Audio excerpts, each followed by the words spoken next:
The journey home. No other idea pulls at us quite the same. Because home is more than walls and a roof. It's the place where our identity settles, where our story makes sense, where we feel known. Across every culture, every era, we've been telling the same story again and again, the struggle to return to where we truly belong. It's Odysseus on the sea. It's a traveler in the dark. It's each of us trying to find a place where the world finally feels right. The journey home is not just a destination. It is a magnetic force woven into the human heart. And in that longing we recognize ourselves. When Odysseus turned his back on the burning city of Troy, he believed Ithaca was only weeks away. Instead, his homecoming stretched into a decade. 10 years of gods and storms, seductions, shipwrecks, monsters, grief, and revelation.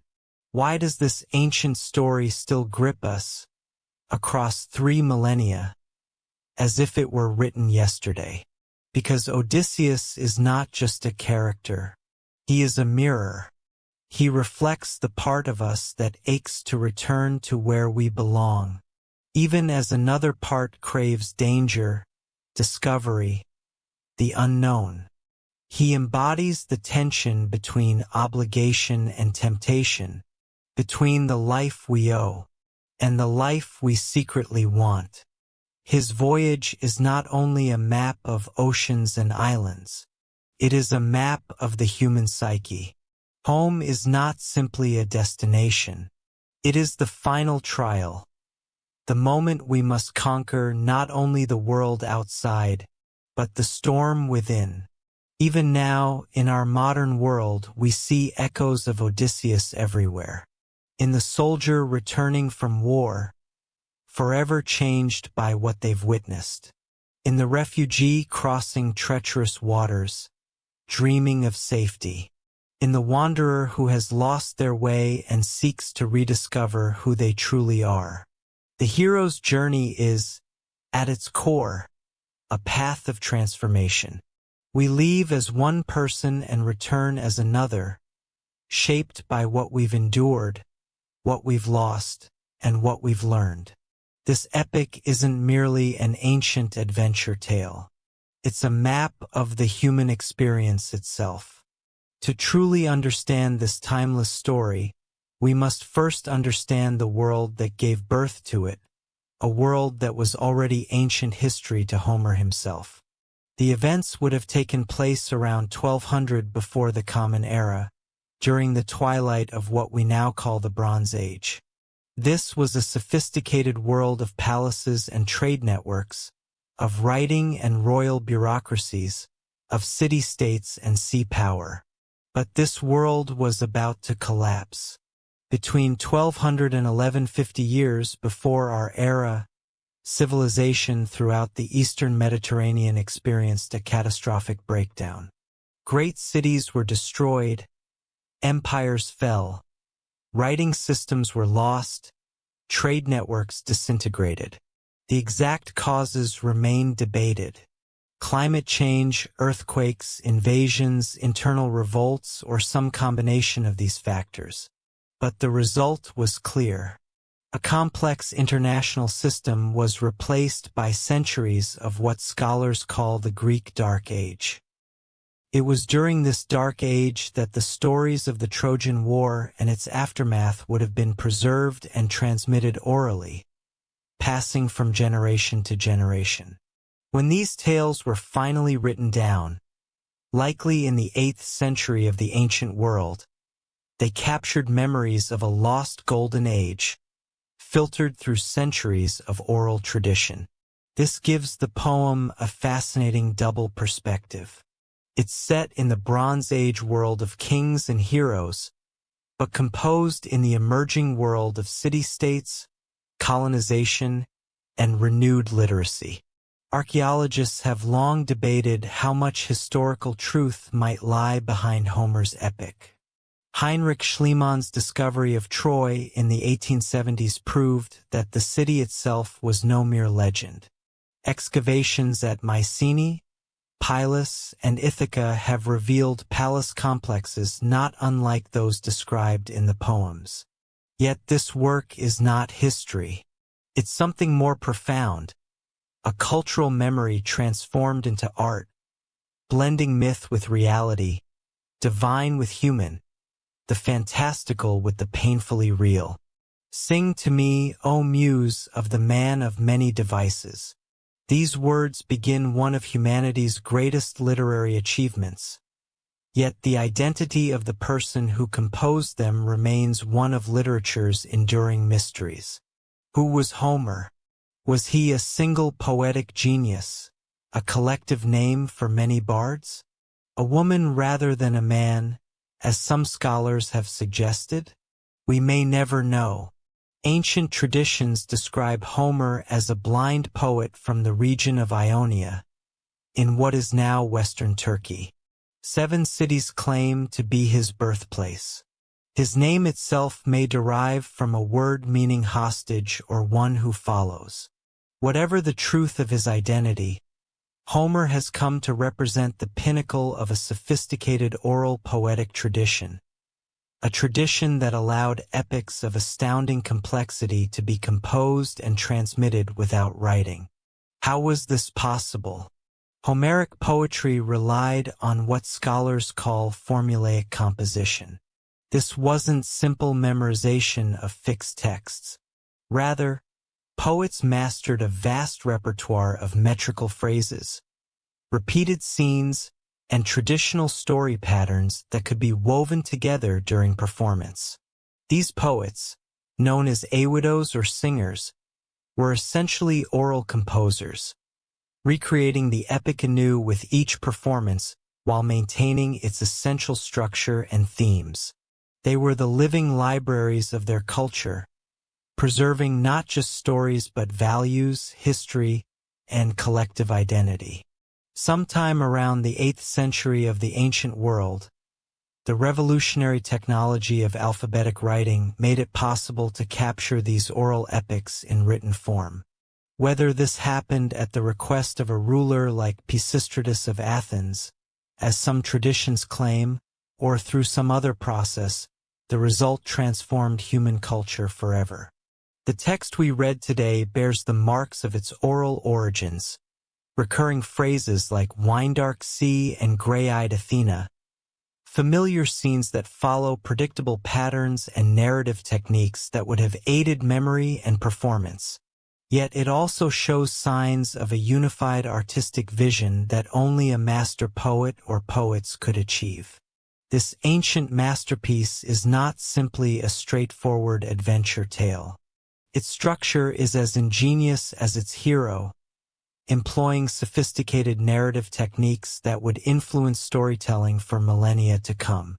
Perhaps most striking is Homer's decision to begin in medias res, in the middle of things.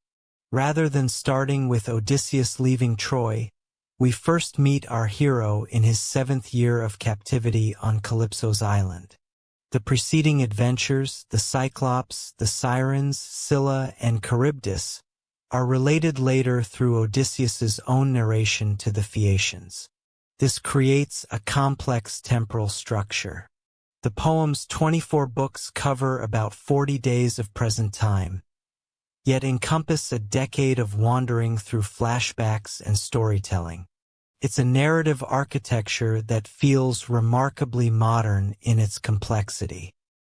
The story also employs what scholars call ring composition, a structure where themes and motifs appear, then reappear in reverse order, creating a symmetrical pattern. It begins and ends with divine assemblies. Telemachus's journey in search of news about his father mirrors Odysseus's own return voyage. The hospitality Telemachus receives from Nestor and Menelaus contrasts with the violation of hospitality by the suitors at home. These patterns aren't merely decorative. They create meaningful contrasts and parallels that deepen our understanding of the poem's themes. The very language reflects this intricacy. Written in dactylic hexameter, 6 metrical feet per line, each foot typically containing one long syllable followed by 2 short ones. The Greek text has a distinctive rhythm that carried both artistic and memory-aiding power. This meter became synonymous with epic poetry in the Western tradition. When we compare this epic to its companion work, the Iliad, we see fascinating contrasts. While the Iliad focuses on wrath, glory, and death in the narrow confines of the Trojan battlefield, this journey embraces a wider geographical and emotional range. It's a poem not of martial glory but of survival, not of dying nobly but of living wisely, not of conquering others but of conquering oneself. At the center of this vast narrative stands its protagonist, a hero unlike any that came before him. Odysseus represents a new kind of heroic ideal, one that would prove remarkably enduring. In the Iliad, Odysseus is a significant, secondary figure, a capable warrior and respected counselor, but overshadowed by greater fighters like Achilles and Ajax. His true moment comes after that epic ends, when he conceives the Trojan horse, the stratagem that finally defeats Troy after 10 years of stalemated warfare. This emphasis on intellect over brute force defines Odysseus. His very name suggests trouble and cunning, possibly derived from the Greek verb odousomai, meaning to be wrathful against or to hate, but carrying undertones of troublemaking and deception. Homer reinforces this identity through Odysseus' descriptive titles. He is Polytropos, man of many turns or many ways. He is Polymedes, of many devices or much cunning. He is Poikilomates, of various wiles. These qualities, rather than strength or speed, define his heroism. This emphasis on intelligence reflects a shift in heroic values. The post-Trojan War world rewards not those who can conquer cities, but those who can navigate complex social and supernatural threats while preserving their identity and relationships. Odysseus represents survival through adaptability, a hero for uncertain times. Yet Odysseus' defining strength becomes his tragic flaw. His cleverness breeds hubris, most fatally in the Cyclops episode, where he cannot resist revealing his true name to the blinded Polyphemus. This act of intellectual pride triggers Poseidon's wrath and condemns his men to years of suffering. There's an inherent duality to Odysseus that makes him fascinatingly human. He is both the faithful husband who rejects immortality to return to Penelope, and the wanderer who spends years in other women's beds. He is both the loving father who weeps at the sight of his son, and the commander whose recklessness costs his entire crew their lives. He is both the master storyteller who charms the Phaeacians, and the master liar who deceives friend and foe alike. This complexity makes Odysseus the first truly psychological hero in Western literature, a man whose internal struggles are as compelling as his external adventures. His journey is not just across dangerous seas, but through the treacherous waters of his own nature. While Odysseus struggles against gods and monsters to return home, his kingdom of Ithaca faces its own crisis, one that threatens the very social fabric of the realm. Picture Ithaca as Homer describes it, a rocky island kingdom off the western coast of Greece, not the richest or largest of realms, but a place of deep attachment for its absent king. The palace that once maintained order now becomes the site of escalating disorder in Odysseus's prolonged absence. For 3 years, 108 young nobles from Ithaca and surrounding islands have occupied Odysseus's palace, ostensibly competing for Penelope's hand in marriage. But their behavior reveals their true nature. Not as honorable suitors, but as parasites consuming the absent king's resources. They slaughter Odysseus's livestock daily for lavish feasts. They harass the palace servants. They plot to murder Telemachus. They show nothing but contempt for the customs of hospitality that form the social foundation of their world. As one character observes, there is no longer any respect for the guest friend or suppliant, or even the gods who dwell in the wide heaven. This situation reveals a profound social and political breakdown. Without Odysseus, there is no clear authority to maintain order. Telemachus is too young and inexperienced to assert control. Penelope's ambiguous marital status leaves the succession uncertain. The elders of Ithaca prove unwilling or unable to restrain the young nobles. The crisis in Ithaca serves as a microcosm for broader themes of social order and disorder. It raises fundamental questions. What happens to a community when legitimate authority disappears? How fragile are the customs and laws that bind a society together? Who is responsible for maintaining justice when traditional structures fail? The economic impact of this crisis shouldn't be overlooked. The suitor's prolonged occupation represents a massive drain on the royal household's wealth, resources that would have taken generations to accumulate. When Odysseus finally returns, he will find not just his family threatened, but his very livelihood diminished. At the heart of this crisis stands Penelope, maintaining a precarious balance between resistance and accommodation. Her situation reflects the vulnerable position of women in a society where male protection determines social standing. Without a husband, father, or adult son to defend her interests, she navigates a nearly impossible situation through intelligence and delaying tactics. For Telemachus, this crisis represents his painful coming of age. Raised without a father in a household under siege, he struggles to find his place and voice. His journey to find news of Odysseus is as much about discovering his own identity as it is about learning his father's fate.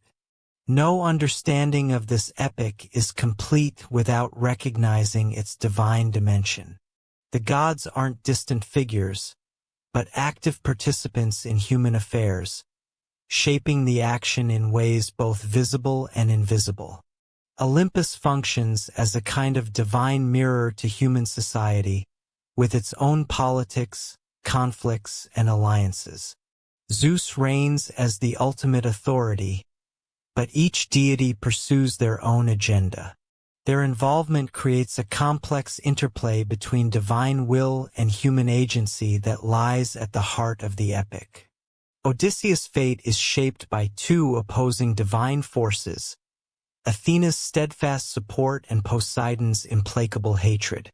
These gods represent more than mere supernatural patrons and opponents.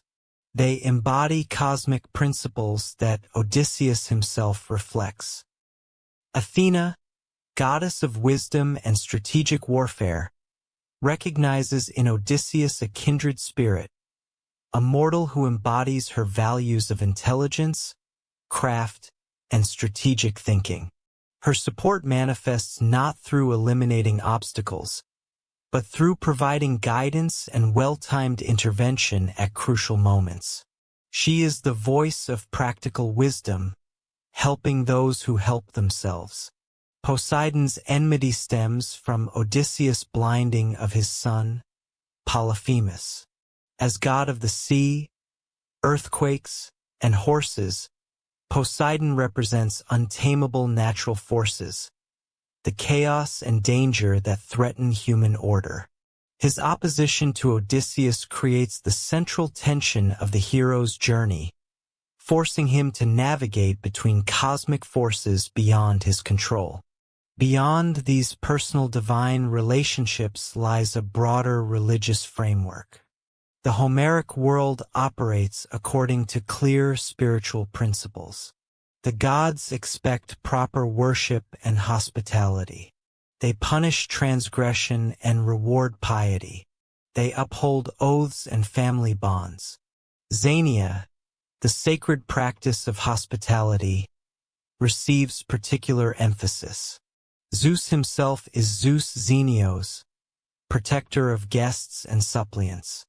The violation of these customs by the Cyclops, and later by the suitors, marks them as enemies of divine order, deserving punishment. Yet the relationship between fate, Moira, and divine will remains ambiguous. Even Zeus acknowledges limits to divine power. When humans suffer beyond their destined portion, he attributes it to their own folly rather than divine plan. This creates space for human responsibility within a universe governed by the gods. This tension between fate, divine will, and human agency creates the moral universe of the poem, one where humans make meaningful choices within constraints they didn't create, and where divine justice operates through natural consequences as much as supernatural intervention. The gods, for all their power, remain recognizably human in their motivations and limitations. They experience jealousy, pride, compassion, and anger. They play favorites and hold grudges. They debate and sometimes reverse their decisions. This humanizing of the divine makes the cosmic order of the poem relatable rather than alien, familiar rather than wholly other. With these foundations established, the historical context, the poet, the structure, the hero, the crisis at home, and the divine framework, we can now begin to follow the twin journeys that form the heart of the epic Telemachus' search for his father and Odysseus' long road home. Homer begins not with Odysseus, but with his son Telemachus, a young man on the edge of adulthood, struggling to find his place in a world where his father's absence has left a gaping void.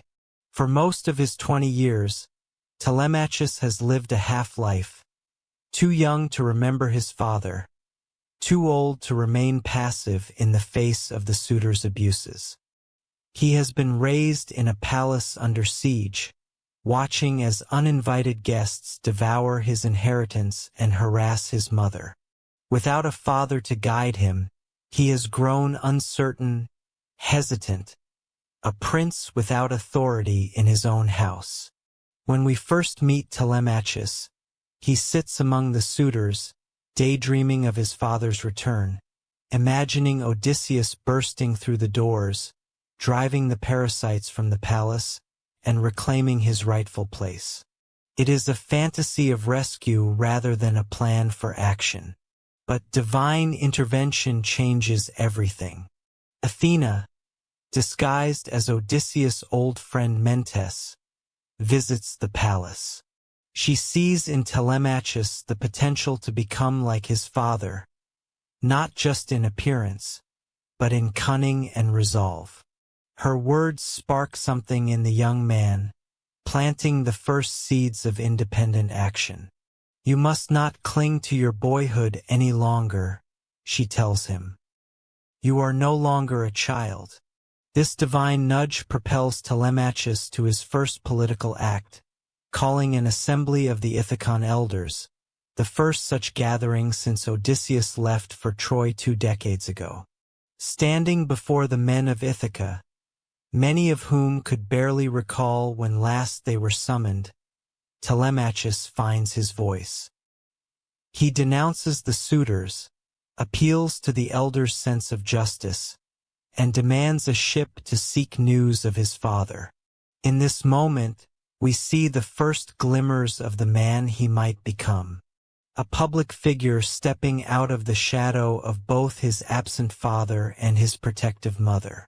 The suitors respond with mockery. The community offers no help. Yet Telemachus persists, again with Athena's aid, now disguised as mentor. He secures a ship and crew, slipping away from Ithaca under cover of night while the suitors feast, oblivious to his absence. His journey takes him first to Pylos, the kingdom of aged Nestor who fought alongside Odysseus at Troy. Here Telemachus encounters his first model of proper hospitality. Warmly welcomed, bathed, feasted, and honored before Nestor even asks his name or purpose. Nestor, the oldest of the Greek chieftains who fought at Troy, represents living memory, a direct connection to Odysseus the warrior. He tells Telemachus tales of his father's intelligence and strategic brilliance during the war. Though he has no news of Odysseus' current whereabouts, he confirms the image of a father worth finding, a man of exceptional qualities. From Pylos, Telemachus journeys by chariot to Sparta, accompanied by Nestor's son, Pisistratus. There he meets Menelaus and Helen, the couple whose marital troubles launched 1,000 ships and the Trojan War itself. The palace of Menelaus gleams with luxury, filled with treasures gathered during his own long journey home from Troy. Here again, Telemachus is received with exemplary hospitality. When Helen recognizes him as Odysseus' son by his striking resemblance to his father, we sense Telemachus growing into his identity, no longer just a boy left behind. Menelaus shares vital news, information he gained from the ancient sea god Proteus. Odysseus, he tells Telemachus, is alive but captive on the island of the nymph Calypso, in great suffering. For the first time, Telemachus has confirmation that his father lives, and with it renewed purpose. But his journey's value extends beyond this intelligence. Through his travels, Telemachus gains perspective on his situation back home. He witnesses functional royal households, sees examples of marriages unlike the suspended animation of his parents' relationship, and observes how legitimate kingship operates. Perhaps most importantly, he begins to exhibit qualities associated with his father. He shows discretion when he chooses not to mention the suitors to Nesta, diplomatic tact when facing Helen, and strategic thinking when planning his return journey to avoid ambush. The education of Telemachus is not just about finding news of Odysseus, it is about becoming someone who could stand beside Odysseus, or in his place if necessary. Through interaction with his father's peers, Telemachus steps into the social world of heroic men, no longer confined to the increasingly feminized and compromised space of his father's palace. During his absence from Ithaca, the suitors discover he has gone. Outraged by this show of independence and worried that he might return with news or allies that could threaten their position, they plan an ambush intending to murder him at sea as he returns home. This escalation shows both how threatening even a symbolic assertion of authority appears to those who have none, and how Telemachus has grown from a negligible figure to one worth eliminating. The parallel journeys of father and son, both navigating dangerous waters toward home, create one of the poem's most powerful symmetries. Though they travel separately, their paths are destined to converge, two halves of a legacy seeking reunion. While Telemachus sails the wine-dark sea in search of his father, Penelope remains at the palace navigating her own treacherous waters. Her situation is a masterclass in the constrained agency of women in the ancient world. For nearly 20 years she has maintained a precarious position, neither wife nor widow. With no confirmation of Odysseus' death, she cannot honorably remarry. Yet with Odysseus absent and Telemachus too young to rule effectively, she lacks the male protection that legitimizes a woman's social standing. This leaves her vulnerable to the pressures of the suitors, her own family, and Ithacan society at large. Her response to this impossible situation reveals intelligence equal to her husband's, though expressed in different domains. Where Odysseus crafts tactical deceptions on his journey, Penelope weaves strategic delays at home. Most famous is her scheme with the shroud. Promising to choose a new husband once she completes a funeral shroud for her father-in-law Laertes, she works diligently at the loom by day only to secretly unravel her progress each night. For 3 years this ruse holds the suitors at bay, until a disloyal servant woman reveals the deception. This is not merely a delaying tactic, but a profound symbol. The work of weaving traditionally defines female virtue in ancient Greek culture. By unraveling her own work, Penelope both fulfills and subverts feminine expectations simultaneously. She appears the model of wifely industry, while covertly resisting the very social pressure her weaving ostensibly acknowledges. Penelope's intelligence manifests in other ways, too. She carefully manages the suitors, sometimes placating them with appearances and formal courtesy, while never yielding the substance of her resistance. She extracts gifts from them, gaining material advantage even as she continues to refuse their central demand. Her relationship with Telemachus reveals additional complexity. She has raised him alone, protected him from the suitors when he was younger, yet now must navigate his emerging independence.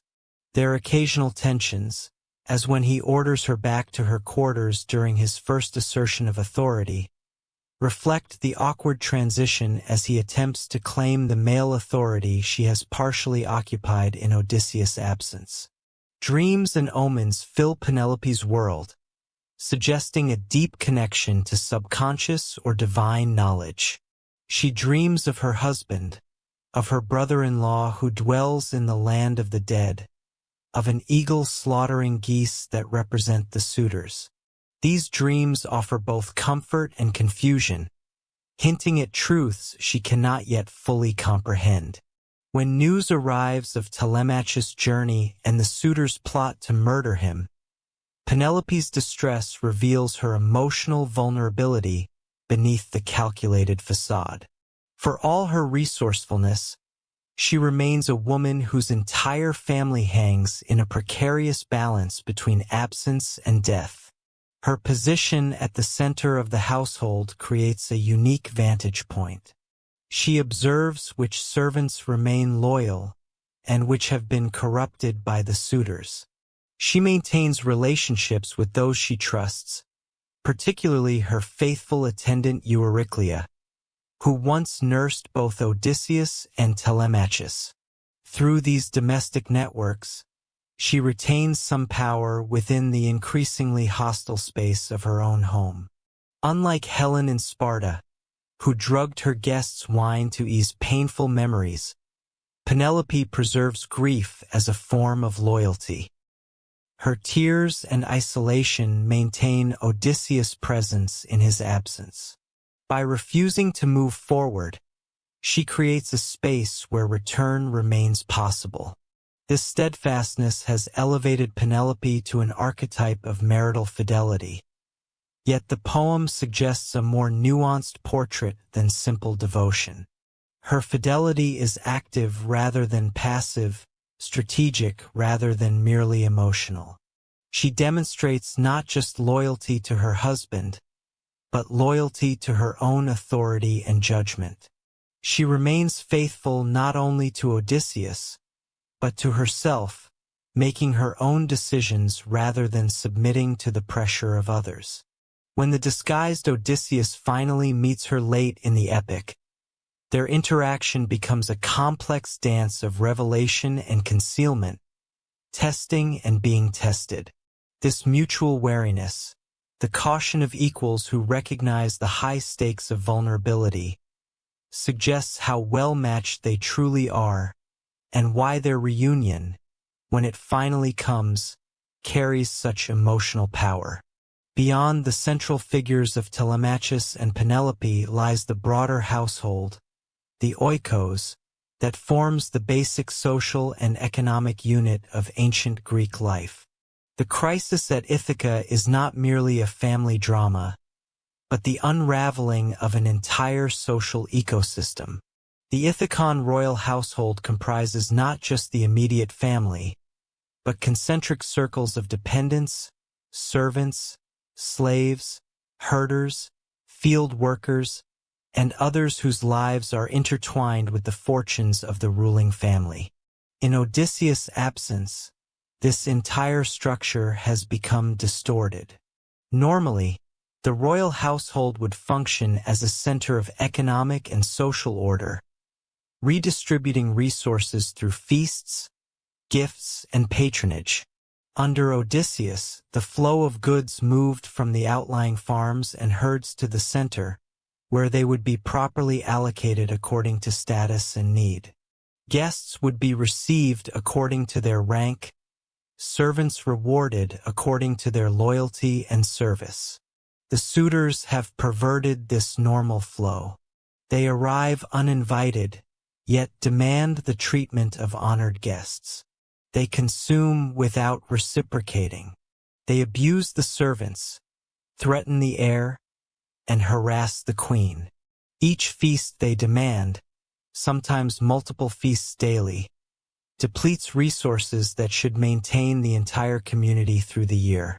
Their behavior represents not just a personal affront to Odysseus' family, but a corruption of the social contract itself. Among the servants, we see the household's fragmentation. Some, like the swineherd Eumaeus and the nurse Euryclea, maintain steadfast loyalty to the absent king. Others have shifted their allegiance to the suitors, seeing them as the new power center. The goatherd Melanthius openly supports the interlopers. Various serving women have entered into sexual relationships with different suitors, further fragmenting household cohesion. The physical spaces of the palace reflect this social disorder. Public areas like the Great Hall, meant for legitimate assemblies, guests, and ceremonial functions, have been appropriated for the suitors' perpetual party. Storerooms are depleted, privacy violated, boundaries erased. The ordered space of a proper household has become a zone of transgression. Beyond the palace walls, the crisis extends to Odysseus' broader estates. The suitors slaughter livestock at unsustainable rates, threatening not just present consumption, but future production. The careful husbandry that would maintain herds across generations gives way to short-term plunder. In this context, we understand why the eventual restoration requires not just the death of the suitors, but a literal cleansing of the household space, washing away blood, fumigating with sulfur, re-establishing physical and social boundaries. The return of the king is not merely personal, but the restoration of an entire economic and social order. Most poignant is the case of Argos, Odysseus' dog, who has aged from hunting hound to neglected creature lying on a dung heap. When he recognizes his disguised master, the only being to do so immediately and without assistance, he wags his tail once and dies, having lived just long enough to witness his master's return. Argos represents the decay of the household's outer reaches during Odysseus' absence, maintaining loyalty even when care and order have been withdrawn. The crisis in Ithaca thus operates on multiple levels simultaneously: personal, familial, economic, political, and moral. It is this layered crisis that gives Odysseus' eventual return its full significance, not merely a husband rejoining his wife, but the restoration of proper order to a world turned upside down. What remains remarkable about Homer's depiction is how he balances these social and economic dimensions with deeply personal perspectives. The household exists as both system and individuals, structure and emotion. Through this dual focus, the poem achieves its unique power, making us feel the intimate human cost of social disorder and the profound relief of restored harmony. Only now, after establishing the situation in Ithaca and following Telemachus on his journey of discovery, does Homer finally introduce us to Odysseus himself. We find him not in the midst of heroic action, but in a state of profound suspension, stranded on the island of Ogygia, captive to the nymph goddess Calypso. For 7 years, Odysseus has lived in this beautiful prison. Calypso's island represents paradise in material terms, a lush garden with fragrant cypress trees, plentiful food, a warm bed, and the love of an immortal being. She has even offered Odysseus what most mortals can only dream of, eternal life. Ageless and undying, if he will stay with her as her consort. Yet we discover him sitting on the shore, gazing out at the sea, weeping for home. Day after day, he returns to this spot, his tears never exhausted, his longing undiminished by time or comfort. Calypso's paradise has become his purgatory. This powerful image, the man who refuses immortality because it would mean surrendering his identity, reveals the core of Odysseus' character. For what is identity but the sum of our connections, our history, our place in a human community? Ogygia offers Odysseus physical comfort but denies him his social self. No one on Ithaca would ever know his fate. His name would disappear from human memory. He would exist outside the web of relationships that give his life meaning. Calypso herself presents a fascinating study in immortal psychology.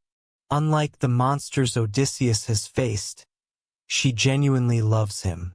She has rescued him from certain death, nursed him back to health, and offered him everything within her considerable power. Her island, which she tends alone, reflects both her divine capacity for creation and her fundamental isolation. When Hermes arrives with Zeus's command to release Odysseus, Calypso's response drips with bitter awareness of divine double standards. Male gods routinely pursue mortal women, she argues, yet when a goddess loves a mortal man, they cannot abide it. Her complaint highlights the gendered politics of Olympus and perhaps expresses Homer's subtle critique of patriarchal power. Despite her reluctance, Calypso assists Odysseus in building a raft to leave her island. She provides tools, materials, provisions, even sailing directions.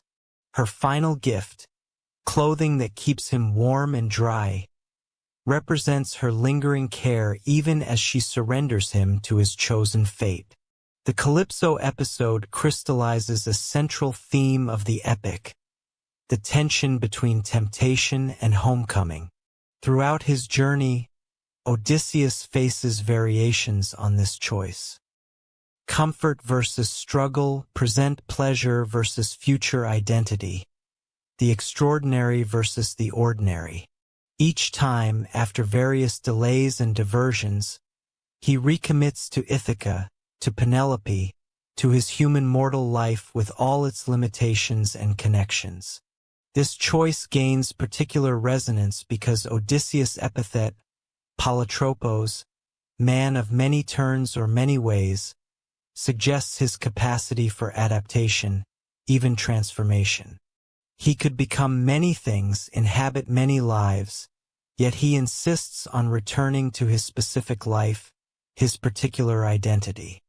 His flexibility of mind exists in dynamic tension with his unwavering commitment to home. As his raft disappears over the horizon, we leave Calypso on her island, an immortal being forced to confront the transience that defines human experience. Her love for Odysseus has brought her closer to understanding mortality with all its poignancy and urgency. Perhaps this, too, is part of the hero's legacy, changing even the divine beings he encounters by embodying the particular dignity of human limitation. Freedom from Calypso's island does not mean freedom from danger. 17 days into his voyage, as land finally appears on the horizon, disaster strikes. Poseidon, returning from a visit to the Ethiopians, spots Odysseus on his raft and erupts in rage. The god of the sea has neither forgotten nor forgiven Odysseus for blinding his son Polyphemus. What follows is one of the epic's most vivid sequences, a storm of literally divine proportions. Poseidon summons winds from all directions simultaneously, raises mountainous waves, and shrouds everything in impenetrable clouds. The careful construction of Odysseus' raft comes apart plank by plank. The sea itself seems to rise against him with conscious malevolence. This storm represents the terrifying power of natural forces, the chaos and violence that lie just beneath the surface of the orderly cosmos. For ancient maritime cultures, the sea embodied both life-sustaining opportunity and ever-present danger. Every voyage was an act of courage, a temporary triumph over elemental forces that could reclaim the traveler at any moment. Odysseus' response reveals both his heroic qualities and his hard-earned wisdom. Unlike earlier in his journey, when he might have defied the god directly, he now recognizes the futility of fighting Poseidon's domain on Poseidon's terms.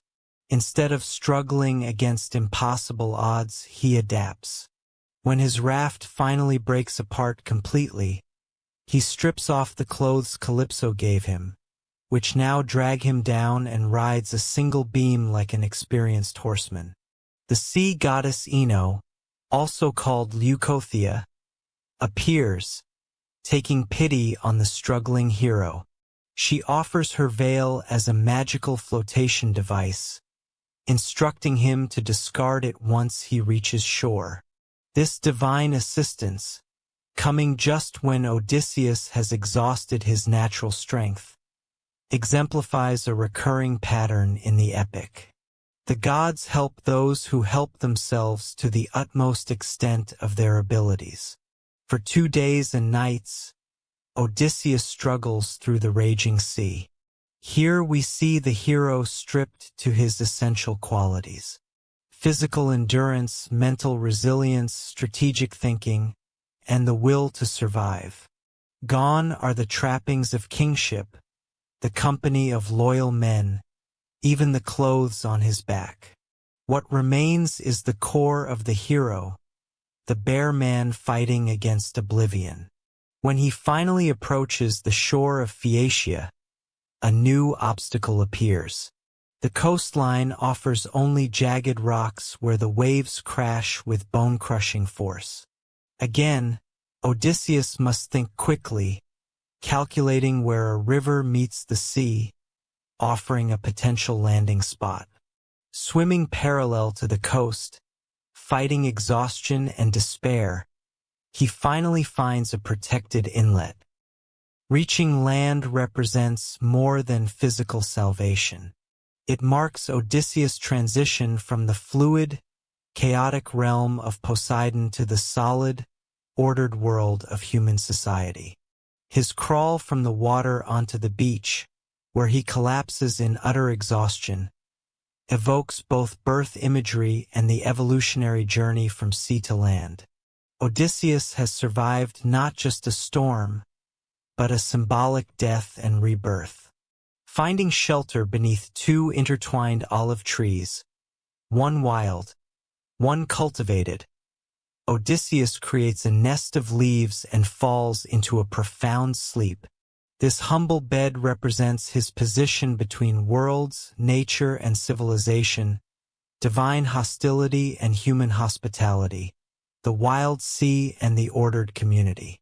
After 20 days of continuous struggle, he rests at last, ready to emerge into a new phase of his journey. The Poseidon episode demonstrates how the epic combines realistic detail with cosmic significance. Homer's description of the storm, swimming techniques, and coastal hazards reflects intimate knowledge of Mediterranean maritime conditions. Yet these physical challenges simultaneously function as spiritual and psychological trials. The storm is both natural disaster and divine retribution, both external threat and internal struggle. Through these layered meanings, Odysseus' survival acquires moral and philosophical dimensions. He endures not just through physical strength, but through qualities of mind and spirit. His tenacity, adaptability, and refusal to surrender, even when stripped of all advantages, establish him as a new kind of hero, one whose greatness lies not in glorious victory, but in the simple, profound achievement of continuing to exist against overwhelming odds. If the Calypso episode explores temptation and the storm sequence tests endurance, the Phaeacian interlude examines something equally essential: the reintegration of the isolated hero into human society.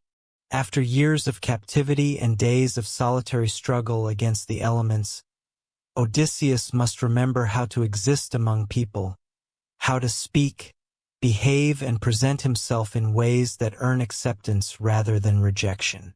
This process begins with one of the poem's most charming scenes. Princess Nausicaa, daughter of the Phaeacian king and queen, has come to the river mouth near where Odysseus sleeps. Prompted by Athena through a dream, she brings the palace laundry to wash, including her own clothing, with thoughts of future marriage subtly on her mind. After washing and spreading the garments to dry, Nausicaa and her handmaidens play a ball game. Their shouts awaken Odysseus, who emerges from the bushes, naked, caked with salt, wild-looking after his ordeal at sea. The handmaidens scatter in fear, but Nausicaa alone stands her ground, emboldened by Athena. The encounter that follows showcases Odysseus' diplomatic genius. Though desperate, he recognizes that approaching the princess directly might frighten her. Instead, he keeps his distance and delivers a speech of exquisite tact, comparing her to the goddess Artemis, asking for basic assistance and appealing to her future happiness in marriage. He transforms himself from threatening stranger to worthy suppliant through the power of language alone. Nausicaa responds with matching graciousness. She offers clothing, food, directions to the palace, and practical advice about approaching her parents. Her composure and generosity, especially remarkable in one so young, establish her as an exemplar of proper treatment of strangers. If the suitors in Ithaca represent the violation of hospitality norms, Nausicaa embodies their perfect fulfillment. Beneath this formal exchange runs a current of unacknowledged attraction. Homer subtly indicates Nausicaa's interest in the mysterious foreigner. Her comment to her handmaidens that she wouldn't mind a husband like him, her hope that he might stay in Phaeacia. For his part, Odysseus recognizes her exceptional qualities, paying her the highest compliment he can offer when he compares her to a young palm tree he once saw at Apollo's shrine in Delos. Yet both understand the impossibility of any deeper connection. Odysseus's heart remains fixed on home. Nausicaa, for all her youthful fascination, maintains the decorum proper to her station. Their interaction exemplifies a bittersweet recognition of what might have been under different circumstances. A road not taken, gracefully acknowledged and set aside. Following Nausicaa's advice, Odysseus approaches the palace indirectly, receiving Athena's assistance in the form of a concealing mist as he enters the city. The Phaeacian palace itself represents the pinnacle of civilized existence, gleaming with bronze, silver, and gold, surrounded by perpetually fruiting orchards attended by skilled servants. The royal couple, Alcinous and Arete, preside over an island untouched by war, blessed with exceptional ships that cross the sea swift as a bird or thought itself. When Odysseus enters as a suppliant, grasping Queen Arete's knees in the traditional posture of request, the Phaeacians respond with model hospitality. They offer food, drink, and lodging before even asking his name or business. They promise safe passage to his destination. They treat him not as a suspicious foreigner, but as a guest under divine protection, which, given Athena's involvement, he truly is. The following day, the Phaeacians honor their guest with athletic games. When one young athlete insults Odysseus, suggesting he looks more like a merchant than a sportsman, the hero responds by easily winning the discus throw, demonstrating that his strength and athletic prowess remain intact despite his recent ordeal. This small victory foreshadows his eventual triumph over the young suitors at home. The evening feast brings the pivotal moment of the Phaeacian episode. The court bard Demodocus sings of the Trojan War, first of a quarrel between Odysseus and Achilles, later of the Trojan horse strategy that Odysseus devised. Hearing these tales of his former glory, Odysseus weeps behind his cloak, moved by memories of friends lost and hardships endured. King Alcinous notices his guest's distress and gently asks the question that transitions the epic from third-person narration to first-person account. "Who are you? Tell us your name."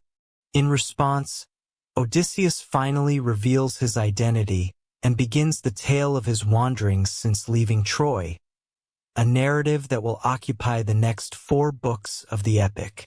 This moment of revelation carries enormous emotional weight. For the first time since leaving Calypso's island, Odysseus publicly reclaims his name and identity. He steps out of anonymity into his own legend, bridging his past glory and his present circumstances.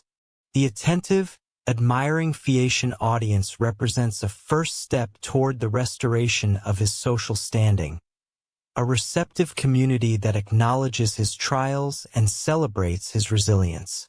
The Phaeacian episode thus serves multiple narrative functions. It provides Odysseus with a sympathetic audience for his tale, creating the framed story that allows his earlier adventures to be recounted. It demonstrates the proper functioning of hospitality to contrast with its perversion by the suitors. It shows Odysseus relearning social skills that years of isolation had forced him to set aside. More subtly, the Phaeacians represent an idealized society, a kind of halfway point between the magical realms Odysseus has traversed and the flawed, complex human world of Ithaca.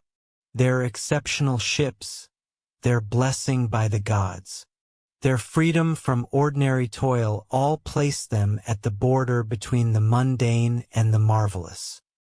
They serve as a transitional space for Odysseus, allowing him to process his extraordinary experiences before returning to ordinary human society. When Odysseus concludes his tale, the Phaeacians load him with gifts, more treasure than he would have received from his share of Troy's plunder had he returned directly. They deliver him asleep to the shores of Ithaca, gently placing him and his new wealth on the beach before departing. This peaceful transition from guest friend to returned king contrasts sharply with the violent homecoming he must now undertake. The Phaeacian interlude thus completes Odysseus' emergence from isolation and anonymity. Having survived divine imprisonment and natural catastrophe, having reclaimed his name and shared his story, He now stands ready to reclaim his place in the human world, not as a supplicant seeking acceptance, but as a king determined to restore justice to his domain. Seated among the Phaeacians, their guest of honor in a gleaming hall far from home, Odysseus begins his tale. His voice, unused to such extended speech after years of isolation, carries the weight of memories long suppressed. The attentive silence of his audience mirrors our own as we finally hear directly from the hero about the lost decade between Troy's fall and Calypso's island. "I am Odysseus, son of Laertes," he declares, claiming his identity in full for the first time since leaving Ogygia.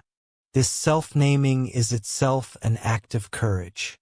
In a world where names carry power, Odysseus had learned the danger of revelation when his proud declaration to the Cyclops triggered Poseidon's wrath. Yet here, among potential allies, he reclaims his name and the story attached to it. What follows is not a straightforward chronology, but a carefully structured narrative. Odysseus proves himself as masterful a storyteller as he is a strategist.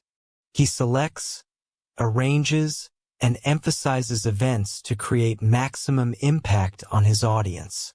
Whether every detail is precisely as it occurred matters less than the truth of the experience, the emotional reality of a journey that tested human limits in every way imaginable. From Troy, with a fleet of 12 ships and their crews, Odysseus first raids the land of the Cyclones. This brief military adventure, successful at first, then turning against the Greeks when reinforcements arrive, serves as a transition from the warrior world of the Iliad to the more complex moral universe of the Odyssey. The men seize plunder, kill men, and take women captive, behaving as conquering soldiers typically did. Odysseus urges a quick departure, but his men prefer to feast on the beach, leaving themselves vulnerable to counterattack. When the Cyclonian reinforcements arrive, the Greeks suffer significant casualties, 6 men from each ship lost before escaping back to sea. This small defeat foreshadows greater losses to come and establishes a pattern. Odysseus often provides sound counsel that his men disregard to their detriment. Blown off course by storms, they next encounter the Lotus Eaters, a people who subsist on a flowering plant that induces peaceful forgetfulness. The men Odysseus sends to explore eat the lotus and lose all desire to return home, wishing only to remain and consume more of the dream-inducing food. Odysseus physically drags them back to the ships, ties them beneath the benches, and orders immediate departure. The Lotus Eaters present no direct threat of violence, yet they embody a more insidious danger: the temptation to surrender purpose, memory, and identity for the sake of pleasant sensation. Their episode, though brief, introduces a central theme of the epic: the tension between the allure of forgetting and the painful necessity of remembering.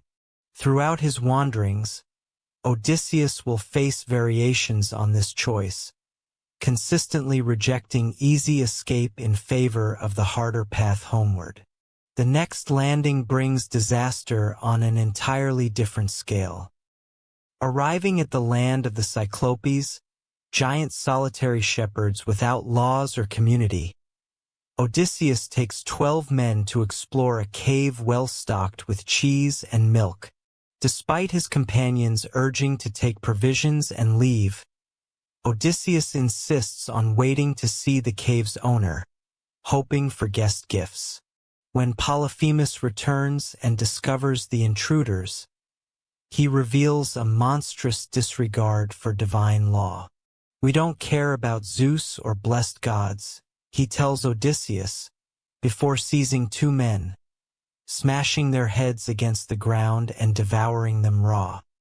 He then blocks the cave entrance with a massive boulder and sleeps, trapping the survivors for a grim morning meal.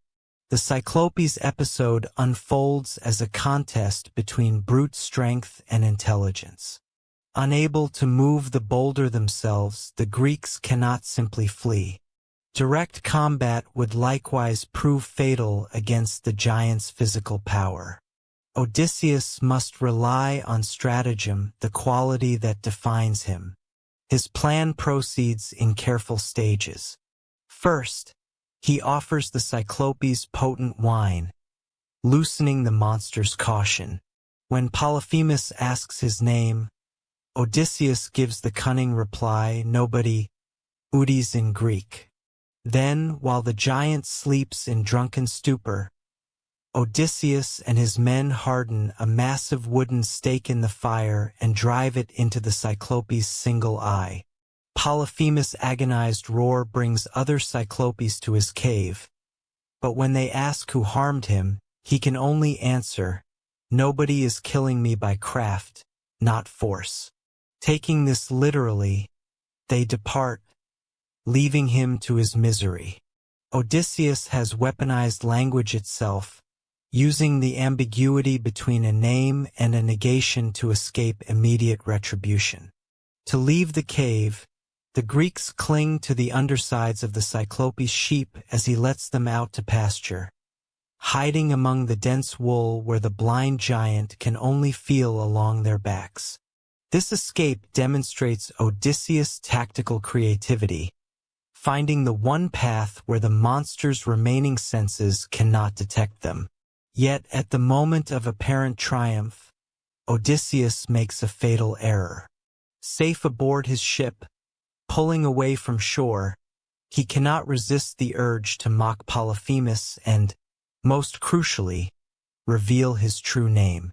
If any mortal asks who blinded you, he shouts, "Tell them it was Odysseus, sacker of cities, son of Laertes, whose home is Ithaca." This moment of hubris transforms a tactical victory into a strategic catastrophe. Polyphemus, now knowing his attacker's identity, prays to his father Poseidon for vengeance. The sea god hears his son's plea, setting in motion the divine enmity that will cost Odysseus all his ships, all his men, and nearly a decade of wandering. The Cyclopes episode is rich with symbolic dimensions. Polyphemus represents pre-civilized existence, a world without agriculture, laws, assembly, or ships. His single eye suggests limited perspective, unable to perceive depth or complexity. His dwelling in isolation without community reflects an existence contrary to Greek ideals of the polis. By blinding him, Odysseus asserts the superiority of civilization, strategy, and collective action over solitary brute force. Yet the episode also reveals Odysseus' fatal flaw, the pride in his own cleverness that drives him to claim credit for his deed. The name that he has spent the epic trying to live up to return to, becomes the very thing that extends his wanderings. Identity proves both essential and dangerous, a double-edged sword that cuts both ways. After escaping Polyphemus, Odysseus' fleet reaches the floating island of Aeolus, keeper of the winds. This divine host treats them hospitably for a month, then provides supernatural assistance for their journey home, a leather bag containing all contrary winds, leaving only the westerly breeze free to blow them straight to Ithaca. For 9 days, Odysseus personally mans the sheet, refusing sleep as they sail homeward. Success lies literally within sight. They draw close enough to Ithaca to see people tending fires on shore. At this pivotal moment, exhaustion finally overcomes the hero, and he falls into deep slumber. His men, long suspicious of the mysterious bag which Odysseus has guarded closely, see their opportunity. Assuming it contains treasure their leader intends to keep for himself, they open it while he sleeps. The captive winds explode outward in a devastating storm that blows the fleet back across the sea to Aeolus Island. When Odysseus returns to request further help, Aeolus recoils in horror. Any man so clearly cursed by the gods, he reasons, deserves no assistance. This second rejection by Aeolus, refusing even to hear Odysseus' plea, emphasizes how one failure of trust compounds into greater isolation. The Aeolus episode reinforces the theme of nearly achieving home only to face renewed exile.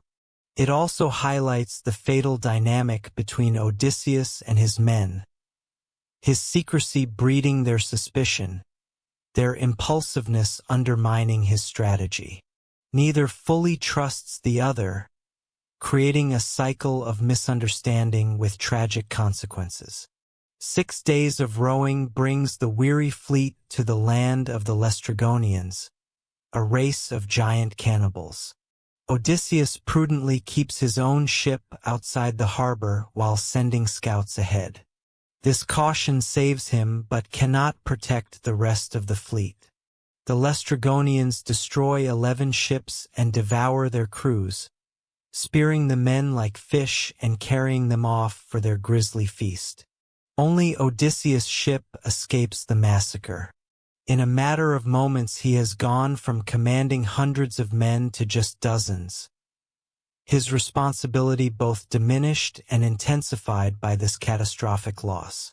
The swift, brutal destruction of nearly his entire expedition marks the darkest point of his journey, and sets up the extended interlude on Circe's island that follows, with one ship and an increasingly desperate crew. Odysseus lands on Aea, home of the enchantress Circe. Dividing his remaining men into 2 groups, he sends the first, led by his kinsman Eurylochus, to explore.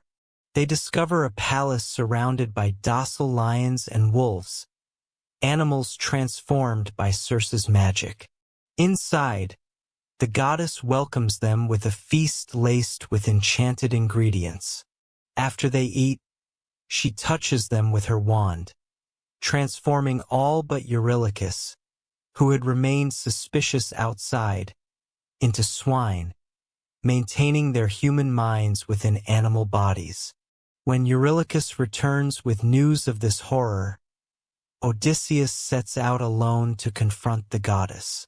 On his way, he meets Hermes, who provides both a magical herb called Molly to protect against Circe's spells and specific instructions for subduing her. Following this divine guidance, Odysseus resists the enchantress's magic, draws his sword against her, and compels her to swear an oath not to harm him. This encounter transforms into an extended stay on Aea. Circe restores the men to human form, hosts the crew for a full year of feasting, and becomes Odysseus' lover. This interlude of pleasure and respite seems to make the crew forget their homeward mission entirely. Only when his men finally confront him, appealing to his desire for home, does Odysseus approach Circe about departure. Her response introduces the next essential challenge. Before they can return home, she tells them they must journey to the land of the dead to consult the prophet Tiresias. This requirement for catabasis, descent to the underworld, marks a crucial spiritual dimension of Odysseus' journey. To move forward, he must first go deeper, confronting death itself and the shadows of his past. Following Circe's detailed instructions, Odysseus sails to the western edge of the world where the sun never shines and the rivers of the underworld flow into the ocean. There, he performs the prescribed rituals, digging a pit, pouring libations, sacrificing animals, and letting their blood flow to attract the spirits of the dead. The shades gather, drawn by the scent of blood, but Odysseus holds them at bay with his sword until Tiresias arrives. The blind prophet drinks from the sacrificial blood and delivers his crucial prophecy. He warns of the danger posed by Helios' cattle on Thrinacia, predicts Odysseus' eventual return to Ithaca and his confrontation with the suitors, and foretells a final journey inland carrying an oar, seeking peoples who mistake it for a winnowing fan because they know nothing of the sea. After receiving this prophecy, Odysseus allows other spirits to approach the blood and speak with him. His mother Anticlea, who had been alive when he left for Troy, reveals she died of grief during his long absence. Her shade tries to embrace him 3 times, but passes through his arms like smoke, a heart-rending portrayal of the unbridgeable divide between the living and the dead. Odysseus also encounters famous women from myth and legend, as well as former comrades from Troy. The spirit of Agamemnon warns him to return to Ithaca in secret, trusting no one. Even his wife, after his own murder at the hands of Clytemnestra and her lover. Achilles, once glory-seeking in life, delivers perhaps the epic's most famous line, "I would rather be a hired laborer on earth, serving a man of little property, than rule over all the dead." Most poignant is Odysseus' encounter with Ajax, who had committed suicide after losing a contest with Odysseus over Achilles' armor. Despite Odysseus' appeals, Ajax's spirit refuses to speak to him, maintaining in death the grudge that destroyed him in life. This silent rejection reminds us of the human cost of Odysseus' competitive excellence, how his victories have sometimes created enduring wounds in others. The underworld sequence serves multiple purposes in the epic. It allows Odysseus to gain crucial knowledge for his journey home. It reconnects him with his past, both personal and mythic, reminding him of what has been lost and what remains at stake. It provides a metaphysical dimension to his physical wanderings, suggesting that full homecoming requires reconciliation with death and memory, as well as physical return to Ithaca. When Odysseus and his crew return to Aeaea, Circe provides detailed guidance for the remaining challenges of their journey. She outlines 3 specific dangers: the sirens, whose enchanting song lures sailors to their death; the passage between Scylla and Charybdis, where they must choose between losing some men or the entire ship; and the island of Thrinacia, with its sacred cattle of Helios, which must be left untouched despite any hunger or hardship. Armed with this foreknowledge, Odysseus prepares specific countermeasures for each threat. For the sirens, he has his men plug their ears with beeswax while he himself is bound to the mast, allowing him to experience their song without being able to act on its fatal enticement. This famous image of the bound hero straining against his ropes as he hears the irresistible voices captures the essence of Odysseus' journey. He experiences what would destroy others, yet survives through a combination of foresight, discipline, and willing acceptance of temporary constraint. The content of the siren's song proves revealing.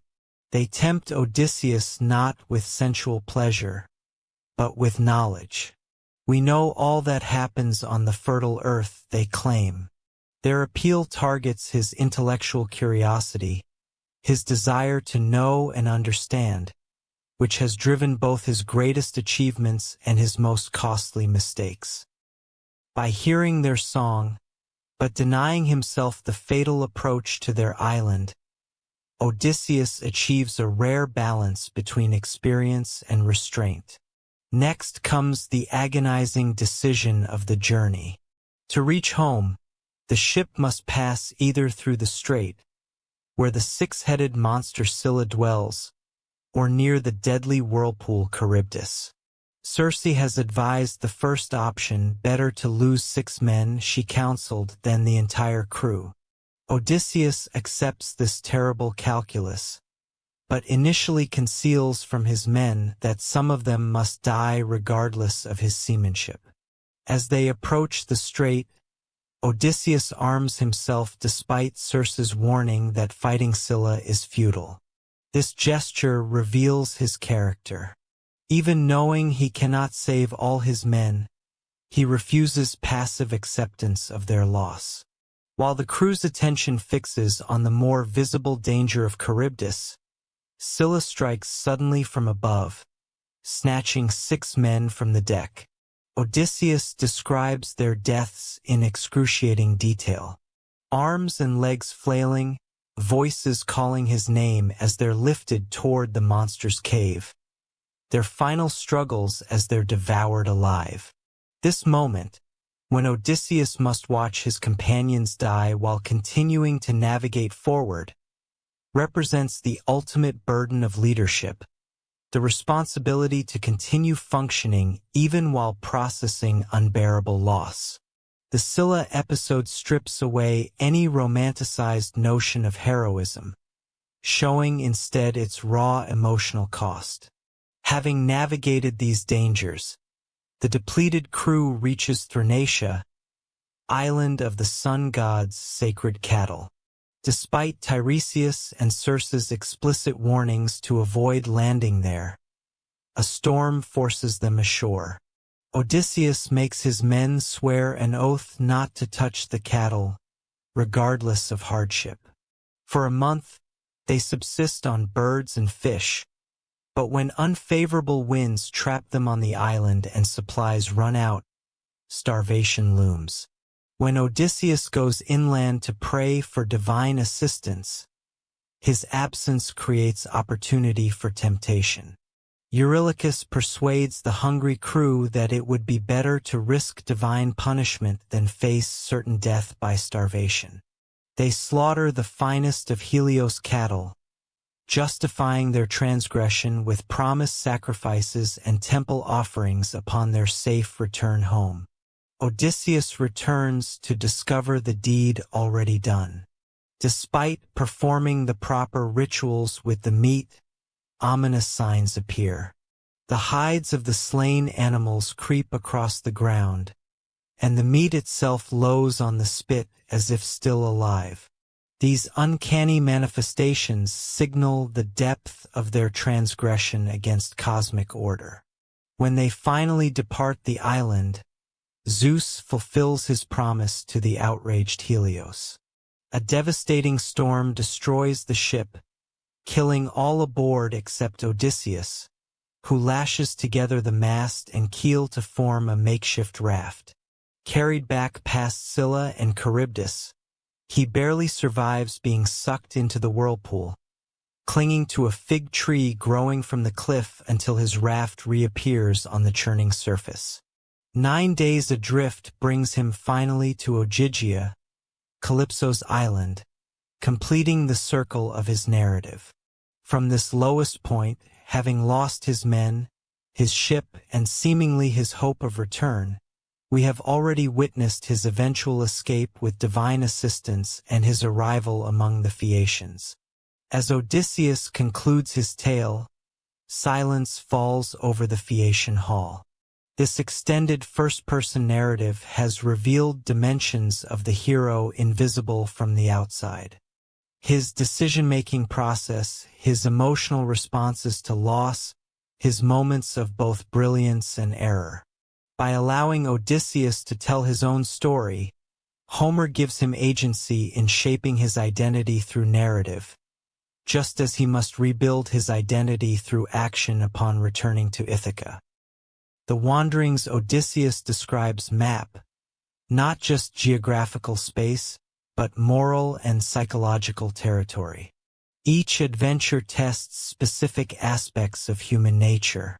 The allure of forgetfulness among the lotus eaters, the tension between civilization and savagery with the Cyclops, the balance of trust and suspicion with Aeolus and his men, the temptation of pleasure and stasis with Circe, the hunger for forbidden knowledge with the Sirens, the impossible choices between types of loss with Scylla and Charybdis, and the desperate rationalizations that lead to tragic transgression with Helios cattle.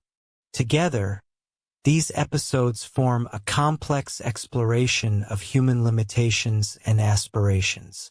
They reveal Odysseus as neither perfect hero nor mere victim of divine caprice, but as a man navigating impossible circumstances with extraordinary yet flawed capabilities.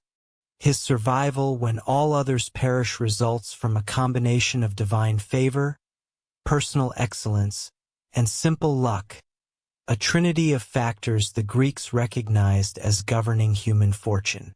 As the Phaeacians prepare to deliver Odysseus to Ithaca with ships swift as thought itself, the wandering phase of his journey concludes. Ahead lies an even greater challenge, not surviving among monsters and gods, but reclaiming his place in the human world he left behind 20 years before. The skills, insights, and determination forged through his wanderings will now be tested in the complex social landscape of home. The Phaeacians deliver on their promise. Their miraculous ship carries the sleeping Odysseus across the sea to Ithaca, where they gently place him and his newfound treasures on the shore before departing. When Odysseus awakens, he finds himself surrounded by morning mist, unable to recognize the very homeland he has struggled so long to reach. This moment of disorientation captures a profound truth about homecoming after prolonged absence. Places change. Memory proves unreliable.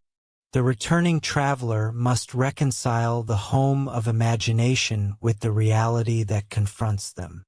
For Odysseus, this reconciliation begins with uncertainty bordering on despair. Has he been deceived, abandoned on some strange shore with his gifts? Athena appears, first disguised as a young shepherd, then revealing herself to her favorite mortal. Their exchange highlights their special relationship, a blend of divine patronage and mutual respect. When Athena asks why he doesn't immediately recognize his homeland, Odysseus initially responds with caution, creating a false tale about his identity.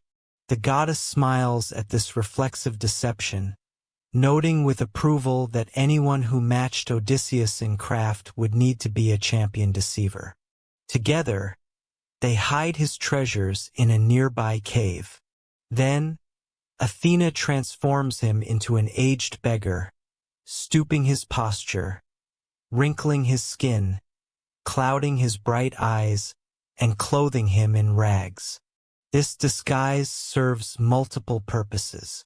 Practically, it protects him from the suitors who would kill him on sight. Strategically, it allows him to observe the situation in his palace unrecognized, testing loyalties before revealing himself. Symbolically, it represents his liminal status, physically present in Ithaca but not yet restored to his proper identity and position. Athena, meanwhile, departs for Sparta to retrieve Telemachus, who has lingered perhaps too long enjoying Menelaus' hospitality. The young man, warned through a dream of the suitor's ambush, begins his journey homeward alongside the synchronized return of his father, one of several carefully constructed parallel movements that characterize the epic's later books. Disguised as a beggar, Odysseus seeks out the dwelling of his swineherd, Eumaeus, following Athena's guidance. This humble hut, far from the corrupted splendor of the palace, becomes the staging ground for the eventual reclamation of his kingdom. Here, Odysseus encounters the first example of unwavering loyalty among his servants. Despite his ragged appearance, Eumaeus welcomes the stranger with every hospitality his modest means allow, sharing food, providing shelter, and treating him with dignity. This warm reception contrasts sharply with the treatment Odysseus will later receive from the suitors, highlighting one of the epic's central themes. True nobility manifests in behavior rather than birth or wealth. Eumaeus, though a slave, embodies the ethical code that the highborn suitors violate. His hospitality toward a seeming beggar reveals more genuine aristocratic values than the destructive entitlement of those occupying the palace. Over a simple meal, the disguised Odysseus and Eumaeus exchange stories. Odysseus creates an elaborate false tale about his identity, claiming to be a Cretan warrior who fought at Troy, suffered many misadventures, and eventually heard news of Odysseus preparing to return home. This embedded narrative showcases the hero's improvisational genius, while revealing how he gathers information without exposing himself. Eumaeus responds with skepticism about the news of his master's imminent return. He has heard too many false reports from travelers seeking advantage, but shares his own life story. He reveals he was born a prince, kidnapped by Phoenician traders with the help of a treacherous nursemaid, and eventually purchased by Laertes, Odysseus's father. This narrative creates a poignant counterpoint. The nobleman living as a slave speaks with the king disguised as a beggar, each temporarily separated from his true status. For several days Odysseus remains with Eumaeus, learning about conditions in Ithaca and observing the swineherd's steadfast character. This interlude in the countryside allows Homer to develop a fuller picture of Ithaca beyond the palace walls, showing how Odysseus's prolonged absence has affected the broader community and economy of his kingdom. Through conversations with Eumaeus and later with other characters, Odysseus learns how his herds have been depleted, how different servants have responded to the crisis, and how the political situation has deteriorated in his absence. The tranquility of the swineherd's hut is broken by the arrival of Telemachus, who has successfully evaded the suitor's sea ambush. Following Athena's instructions, he has landed in a remote part of Ithaca and made his way directly to Eumaeus, rather than returning to the palace. This caution demonstrates his growing maturity, a stark contrast to the naive youth who departed weeks earlier. When Eumaeus leaves to bring news of Telemachus's safe return to Penelope, Athena appears visible only to Odysseus, instructing him to reveal himself to his son. With a touch of her wand, she temporarily restores his true appearance. The disguise falls away and Odysseus stands before his son in his actual form, strong, handsome, regal. Telemachus's reaction reveals both the emotional power and potential danger of this moment. Initially believing the transformation indicates a god in disguise, he averts his eyes, declaring, "Just now you were old and shabbily clothed, but now you are like the gods who rule the wide heavens." When Odysseus identifies himself as his long-lost father, Telemachus remains doubtful. "You cannot be my father, Odysseus. Some god is deceiving me to make my grief even more painful." This resistance to recognition, the fear of false hope after so many years of disappointment, makes their eventual embrace all the more powerful. When the full realization finally comes, both men weep openly. Homer compares their crying to the keening of eagles whose nestlings have been stolen, a rare simile likening human emotion to the animal world rather than the reverse, emphasizing the primal nature of their reconnection. Once the initial surge of emotion subsides, father and son begin plotting the suitor's destruction. This immediate transition from reunion to conspiracy emphasizes the context of their relationship. Not a peaceful homecoming, but a preparation for necessary violence. Odysseus outlines his strategy, counting the suitors' numbers, assessing potential allies, and instructing Telemachus on his role in the coming confrontation. Despite 20 years of separation, they quickly establish a working partnership based on their shared goal and complementary skills. Odysseus resumes his beggar disguise before Eumaeus returns, maintaining the deception for all except his son. Together, they prepare to enter the palace, Telemachus first, to avoid suspicion, with the disguised Odysseus to follow later as a seemingly random beggar seeking charity. This approach will allow Odysseus to observe the situation firsthand while positioning himself for the eventual attack. Before this plan unfolds, Homer provides a touching counterpoint with the story of Argos, Odysseus' hunting dog. Once renowned for his speed and keen senses, Argos now lies neglected on a dung heap, old, flea-ridden, and abandoned. Yet when Odysseus passes by, the dog recognizes his master despite the disguise no human can penetrate. With his last strength, Argos wags his tail and drops his ears in greeting, then dies, having fulfilled his final purpose, bearing witness to his master's return. This brief, heartbreaking scene offers multiple layers of significance. It provides Odysseus with uncomplicated recognition after so much doubt and deception. It symbolizes the decay of his household through neglect. It suggests how even the most faithful eventually succumb to time's passage. Perhaps most powerfully, it demonstrates how love can pierce disguise when reason cannot, a theme that will recur when the old nurse Euryclea later recognizes Odysseus by his distinctive scar. Telemachus returns to the palace first, reuniting with Penelope, who embraces him with relief, but remains unaware of the momentous changes underway. Shortly afterward, Eumaeus leads the disguised Odysseus to the palace, where he will experience directly the disorder that has overtaken his home. As they approach, they encounter another of Odysseus' servants, the goat-herd Melanthius, who has allied himself with the suitors. Unlike Eumaeus, Melanthius responds to the apparent beggar with contempt and physical abuse, kicking him and mocking his poverty.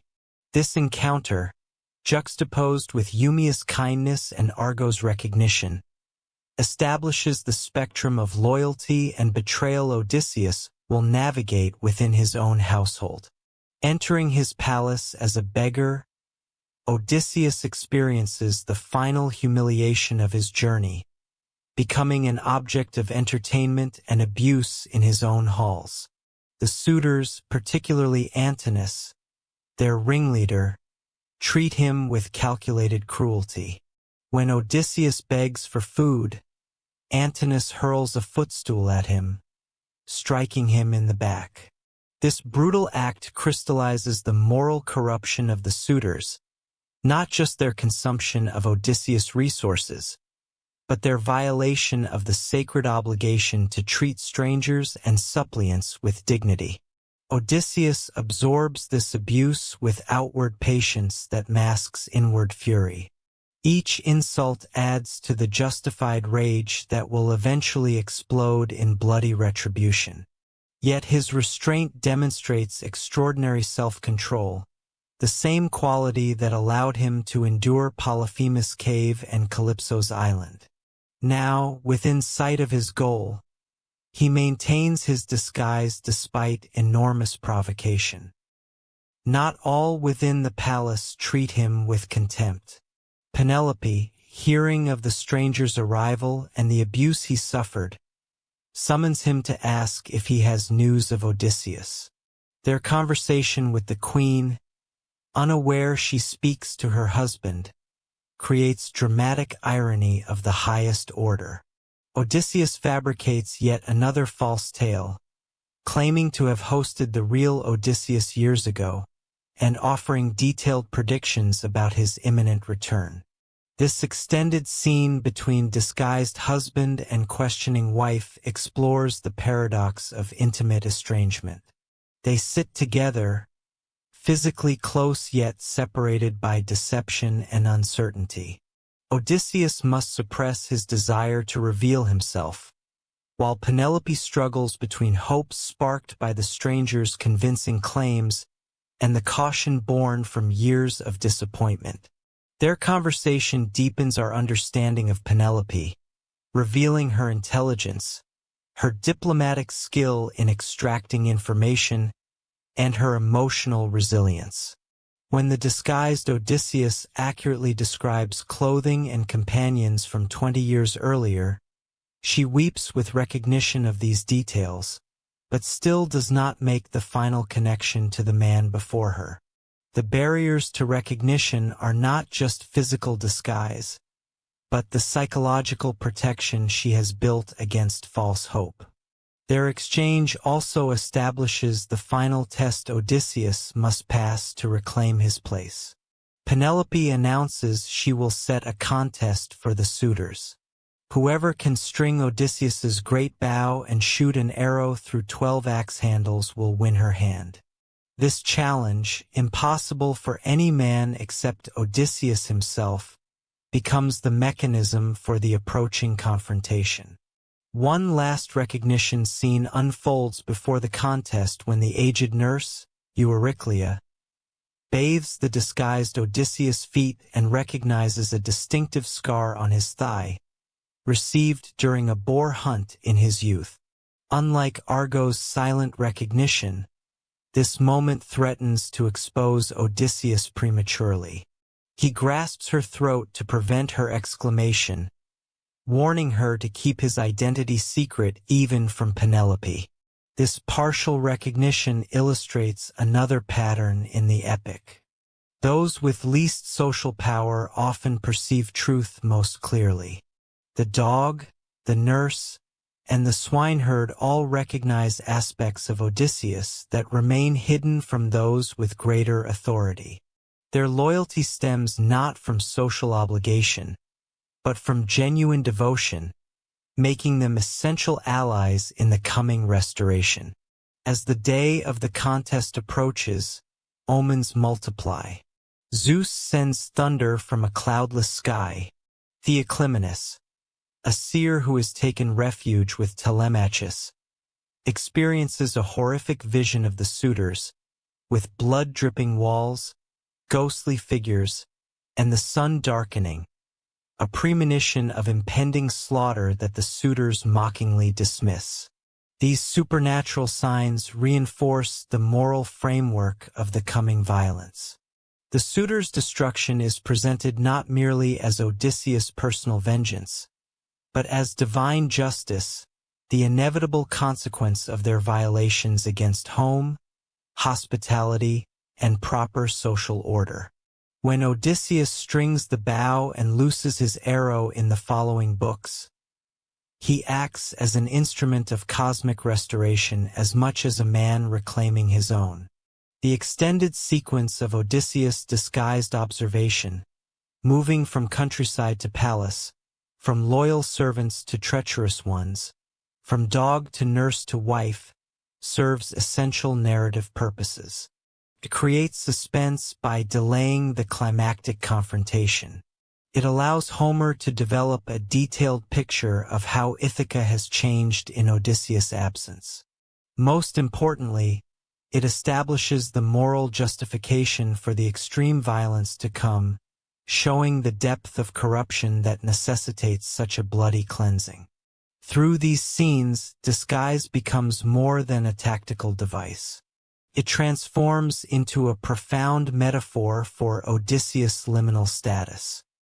Physically present, yet socially absent, he occupies the margins of his own kingdom, seeing it through the unfiltered perspective of society's least powerful members.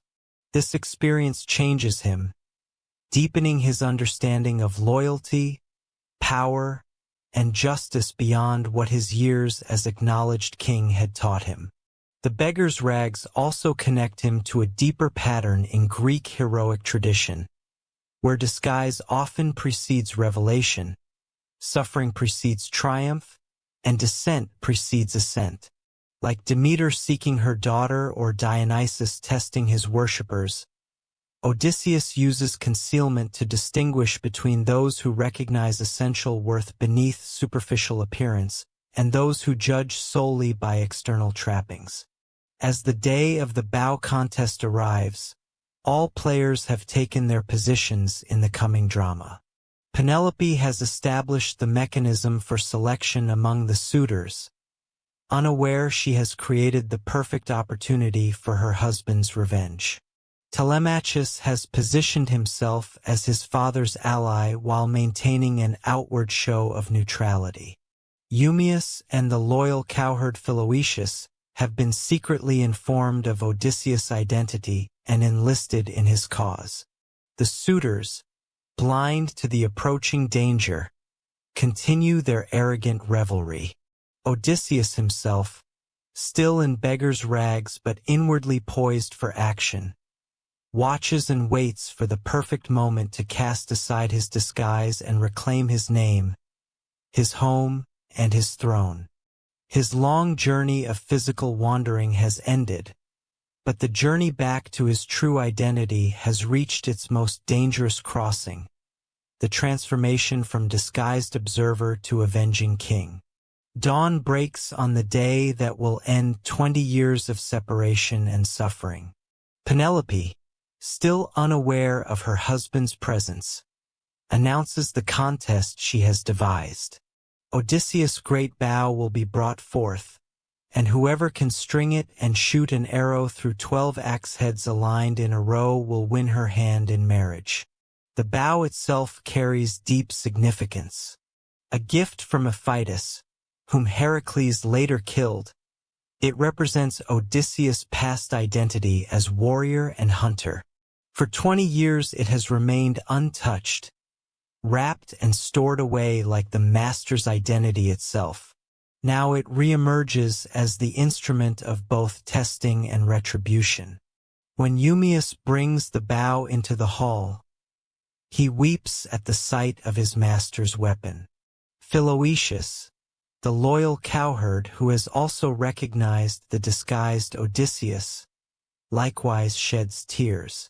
The suitors mock their emotion, unaware that these loyal servants have already been enlisted in the coming vengeance. The challenge proves immediately daunting. None of the younger suitors can even bend the bow enough to string it. Watching their futile efforts, Odysseus carefully observes each man, noting their strength and weakness, continuing his tactical assessment from his position of apparent insignificance. Antinous, recognizing the difficulty, suggests postponing the contest. Today is a festival of Apollo, god of archery, and perhaps the deity would be offended by their competition. This transparent excuse to save face reveals the suitors' growing awareness of their inadequacy. They who presume to replace Odysseus cannot even wield his weapon. At this critical moment, the disguised Odysseus approaches Telemachus, and through subtle signals indicates he should allow the beggar to try the bow. Understanding his father's intent, Telemachus claims authority over the contest, stating that if he wishes to give the bow to the stranger, it is his right. Despite the suitor's objections, he orders Eumaeus to bring the bow to Odysseus. The moment the weapon touches his hands, the disguise begins its metaphorical disintegration. Homer describes the beggar's practiced examination of the bow, checking for worm damage, testing its flexibility with the expertise of a musician examining a lyre. This casual display of mastery offers the first public hint of his true identity. With seeming ease, Odysseus strings the bow that has defeated all the young suitors. The sound of the string tightening resonates through the hall like a swallow's note. Taking an arrow from the quiver, he sights along its shaft, then shoots through all 12 axe handles without missing, a feat of extraordinary precision that silences the hall. Amidst the stunned quiet, Odysseus gives Telemachus the signal for action. The young man girds himself with sword and spear, taking position beside his father. Only then does Odysseus cast off the final elements of his disguise. Standing tall on the threshold of his hall, a symbolically charged position connecting different domains, he announces himself. The contest is ended now for another target that no man has yet hit. With these words, he looses an arrow directly into Antony's throat as the suitor lifts a wine cup to his lips. The leader of the suitors falls backward, blood spurting from his nostrils, his foot kicking the table and spilling food across the floor. This graphic detail, the feast becoming bloodied, the wine cup falling from lifeless hands, establishes the shocking transition from revelry to slaughter. Initial confusion grips the remaining suitors. They believe the killing must be accidental. What beggar would deliberately kill a nobleman? Only when Odysseus finally proclaims his true identity do they grasp the magnitude of their danger. You dogs! You never thought I would return from Troy. You devoured my household, forced yourselves on my serving women, and courted my wife while I still lived, fearing neither the gods nor human retribution. Now death's cords have fallen upon you all. This declaration transforms the violence from mere vengeance into justice, the restoration of divine and human law against those who violated every social boundary. Odysseus positions himself not just as an aggrieved husband, but as an agent of cosmic order. Eurymachus, attempting to diffuse Odysseus' wrath, offers compensation, restitution for all they've consumed, plus 20 oxen from each suitor. Odysseus rejects this belated offer out of hand. No payment can atone for their transgressions. Only blood will suffice. His refusal underscores the moral economy of the epic.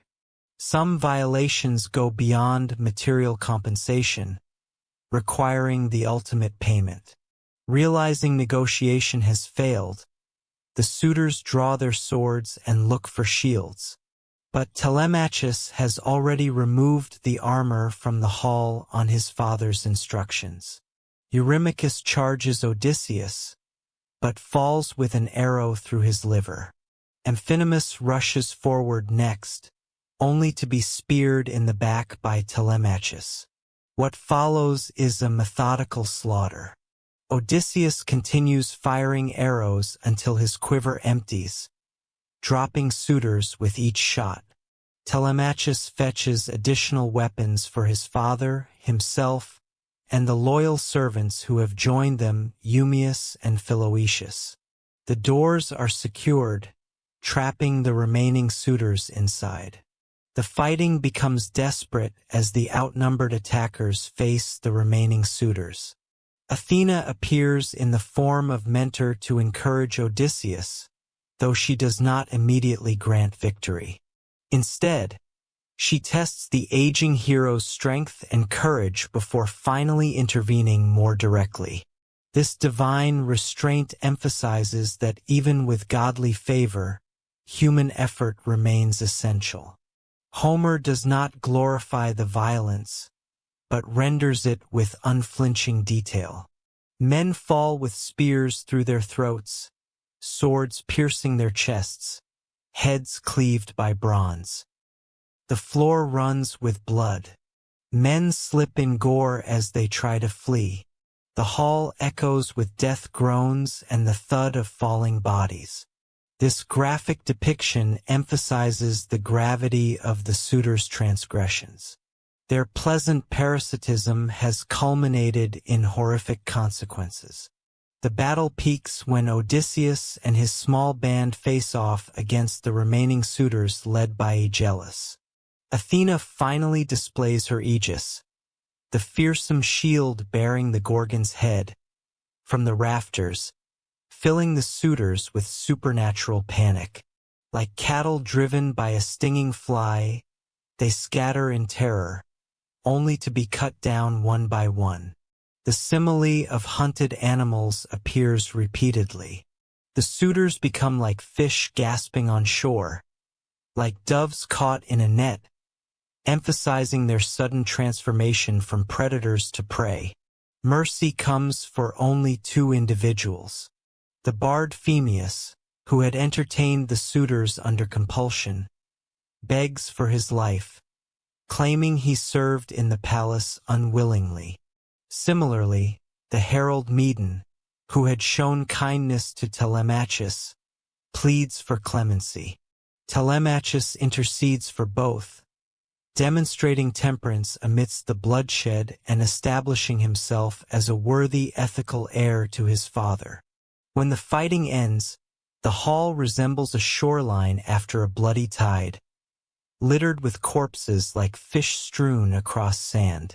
Odysseus, spattered with blood and gore like a lion that has feasted on an ox, orders the disloyal serving women to clean the hall under Telemachus' supervision.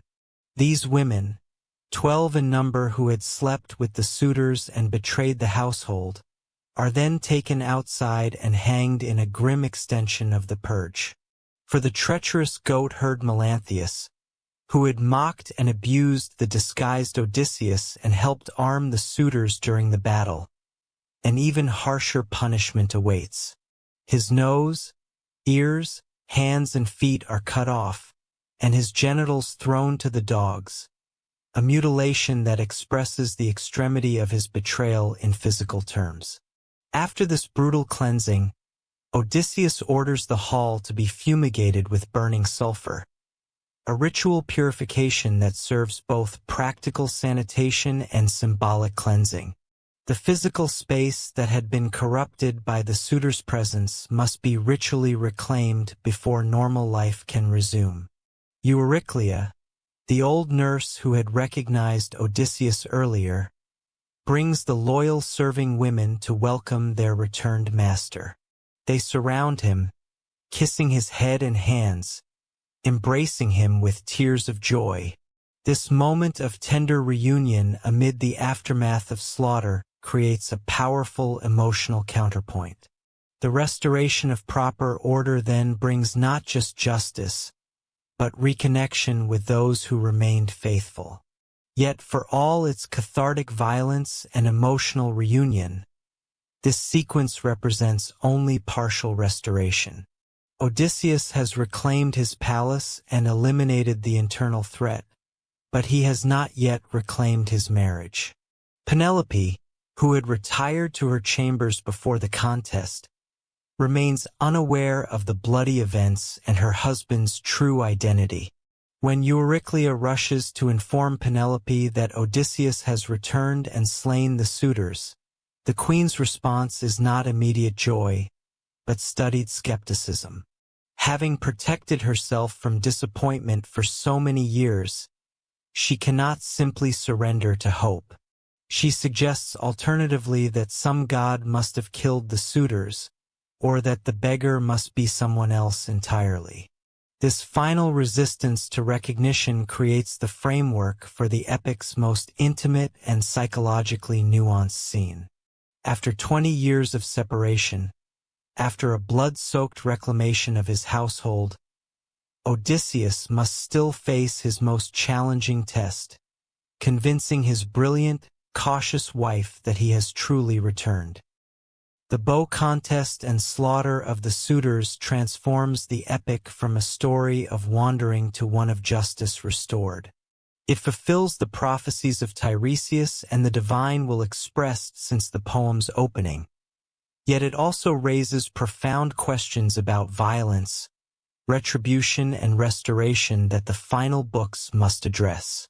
The bloodshed has cleansed the palace, but healing the community, re-establishing political order, and truly reclaiming intimate relationships requires more than physical triumph.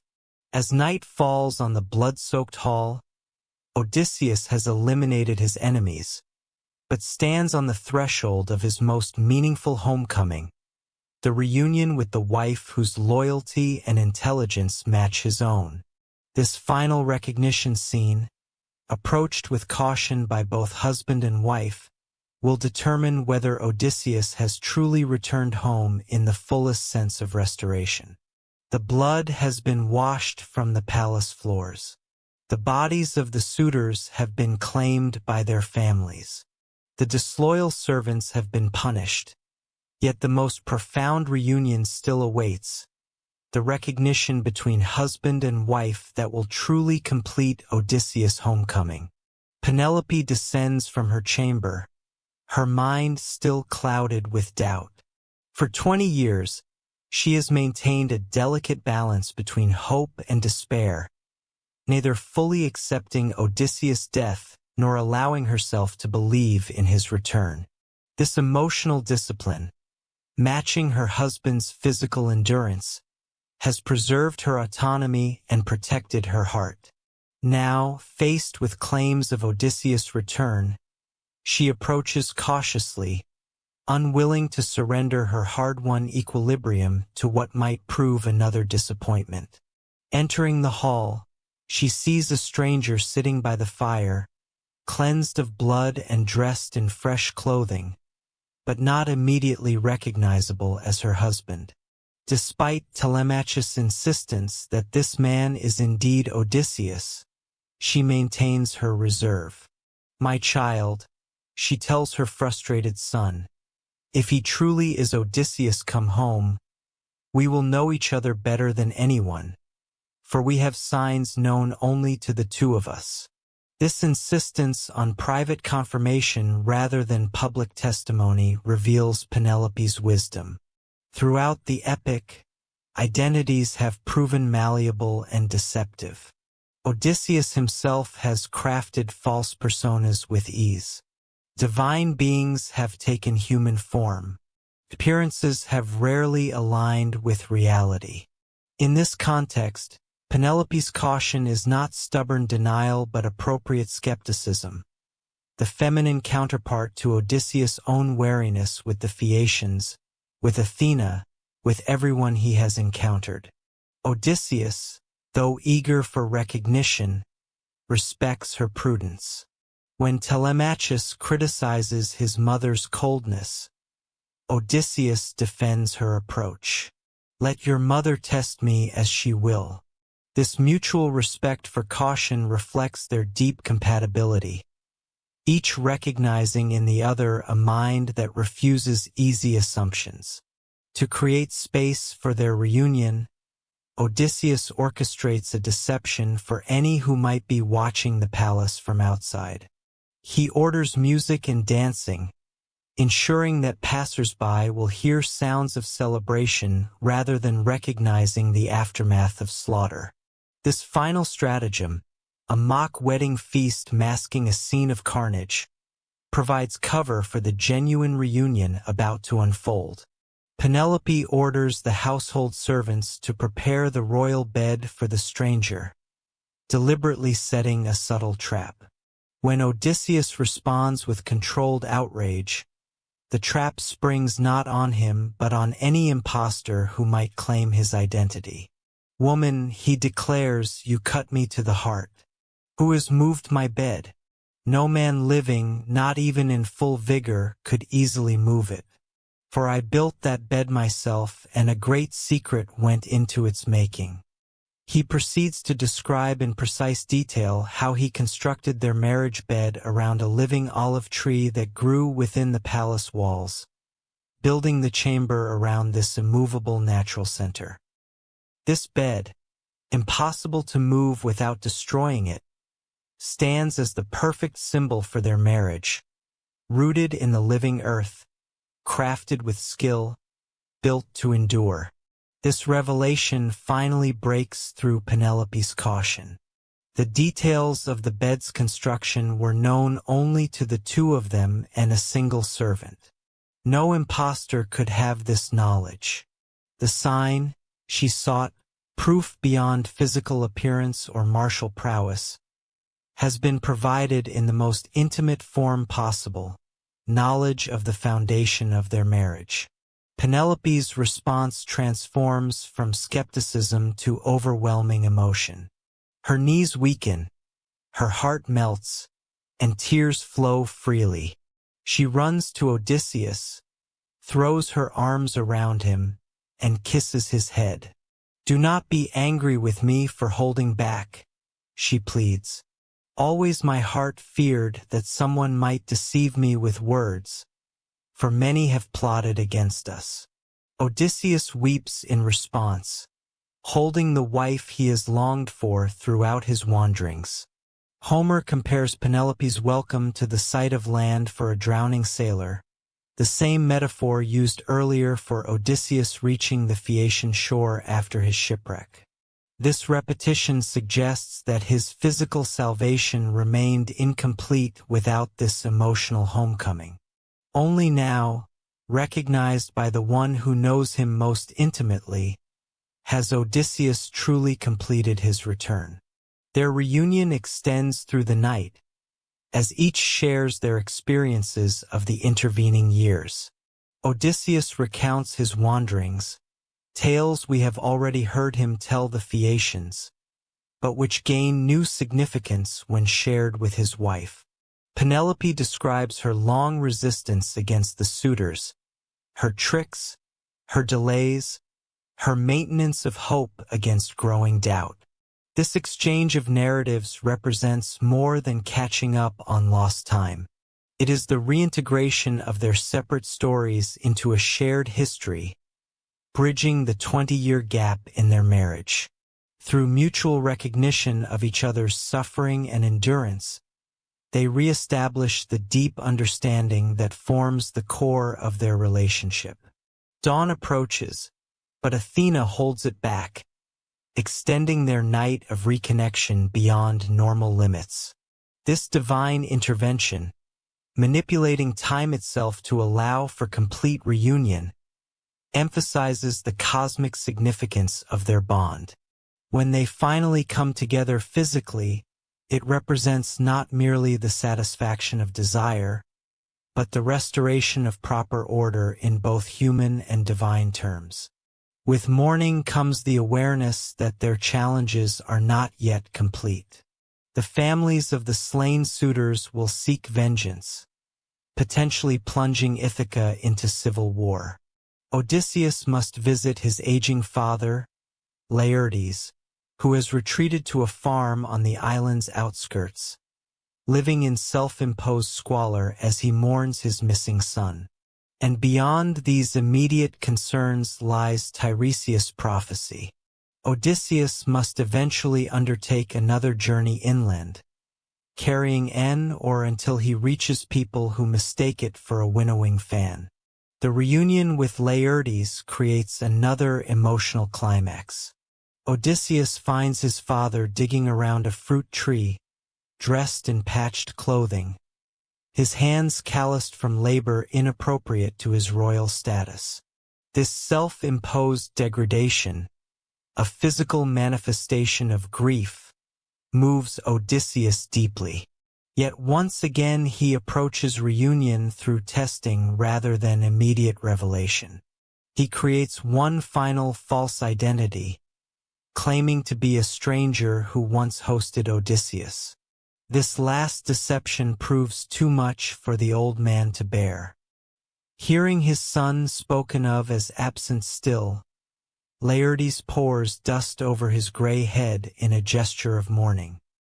The sight breaks Odysseus' resolve. He embraces his father, declaring his true identity and offering proof through knowledge of the orchard. Naming each tree his father had given him as a boy, creating a botanical catalog of their shared past. The inclusion of this scene, coming after the dramatic climax of the suitor slaughter and the emotional peak of the reunion with Penelope, demonstrates the epic's expansive concept of homecoming. Odysseus' return is not complete without reconnection to his father, representing both his heritage and his future. The moment brings three generations together: Laertes, Odysseus, and Telemachus, who joins them at the farm. This continuity across time counterbalances the disruption of the 20-year absence. Meanwhile, news of the suitor's death spreads through Ithaca. Grief and anger grip their families, who gather the bodies for funeral rites.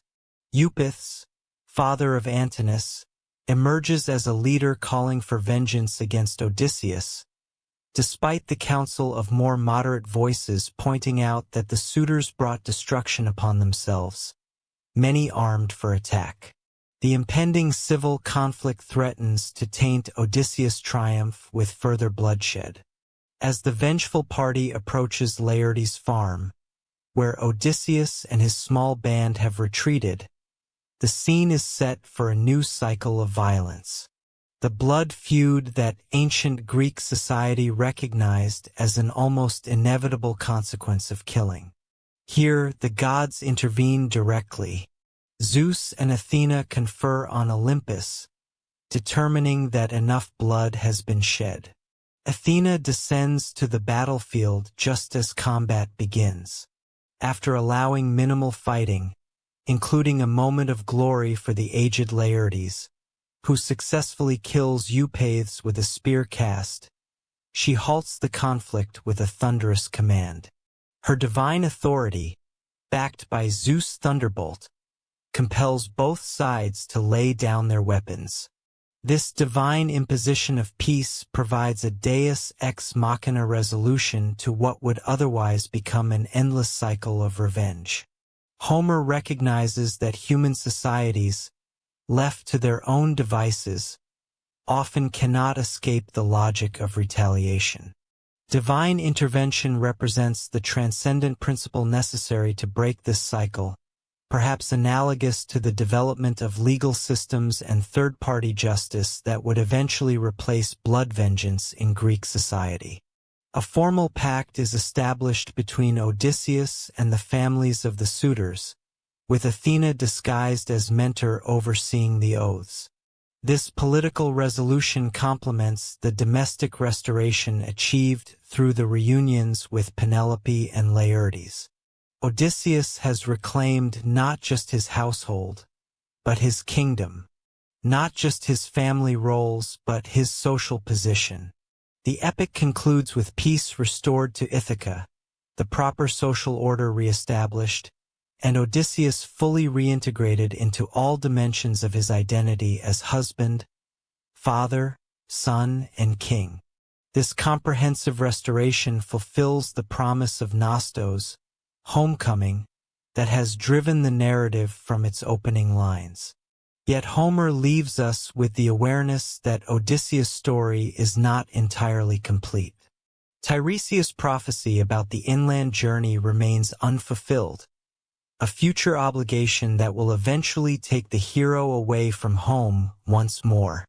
This unfinished business suggests that even the most perfect homecoming contains within it the seeds of future departure. Odysseus, the man of many turns, may find stability but never stasis.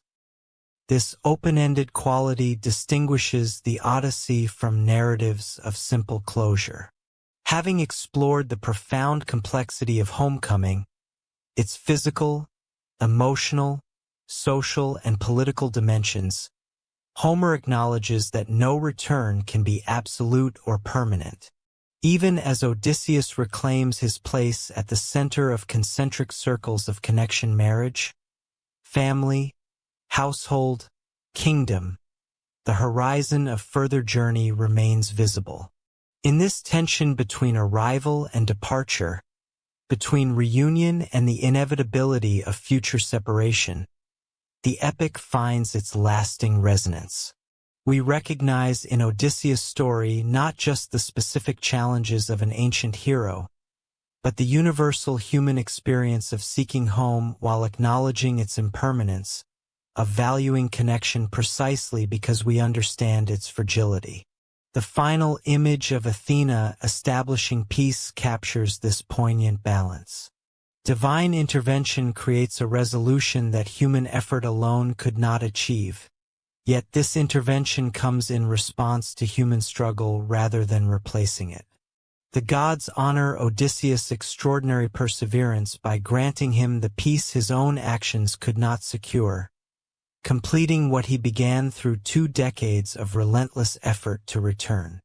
In this cooperation between mortal striving and divine grace, between human agency and cosmic order, the Odyssey finds its most profound meaning.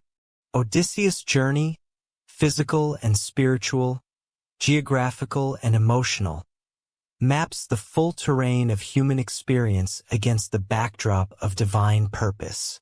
His homecoming becomes not just a personal achievement, but a restoration of proper relationship between mortal and immortal spheres, a rebalancing of a world thrown into chaos by war, absence, and transgression.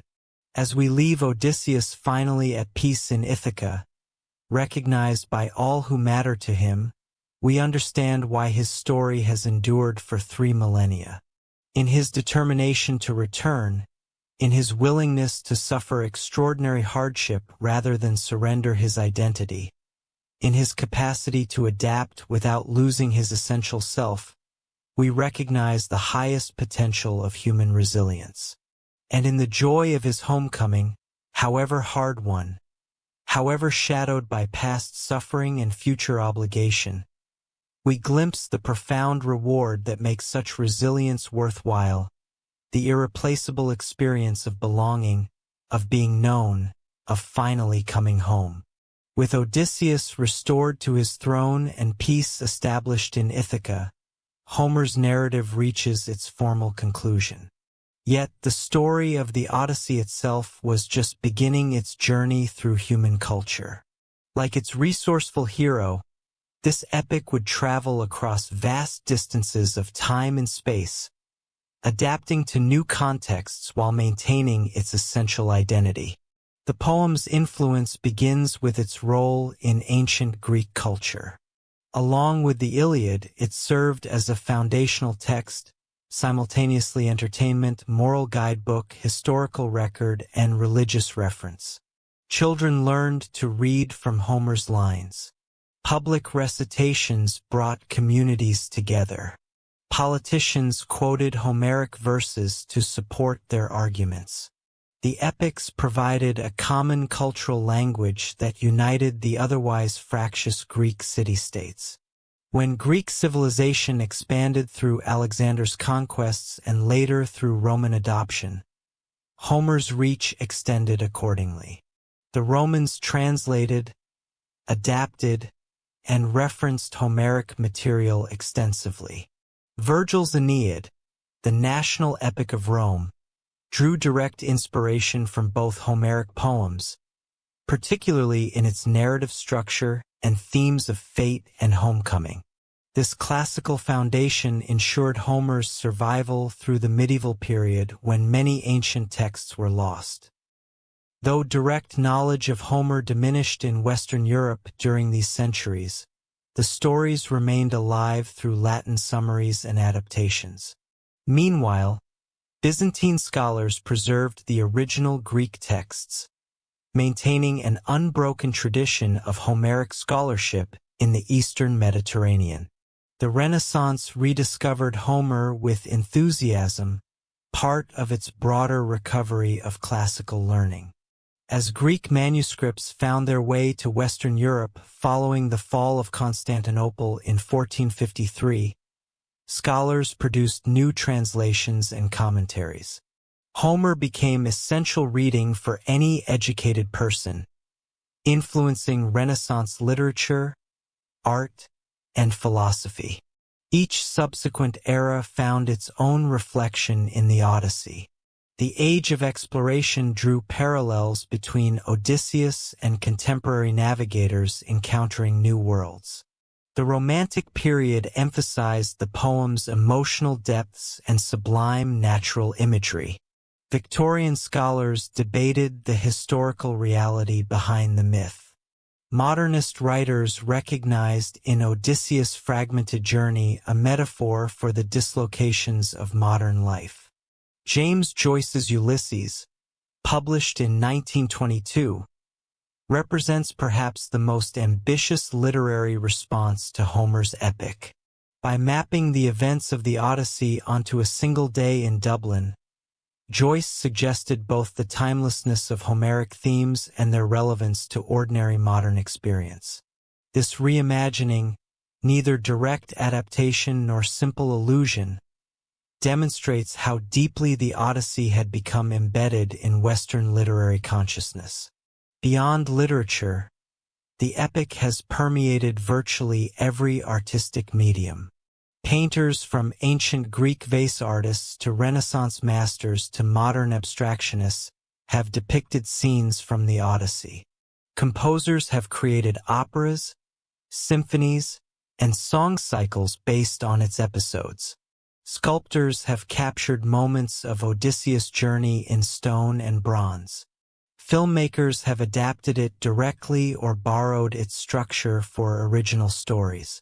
The impact extends beyond the arts into psychology, philosophy, and politics. Psychoanalysts found in Odysseus' journey a model for understanding the human mind, his encounters with external monsters representing internal psychological challenges. Philosophers from Aristotle to Heidegger have drawn on the epic to explore questions of identity, ethics, and human purpose. Political theorists have examined its portrayal of leadership, community, and the tension between individual excellence and social responsibility. Even our language bears the imprint of this ancient poem. Terms like siren song, between Scylla and Charybdis, and lotus eater have entered common usage, often employed by people unaware of their Homeric origins.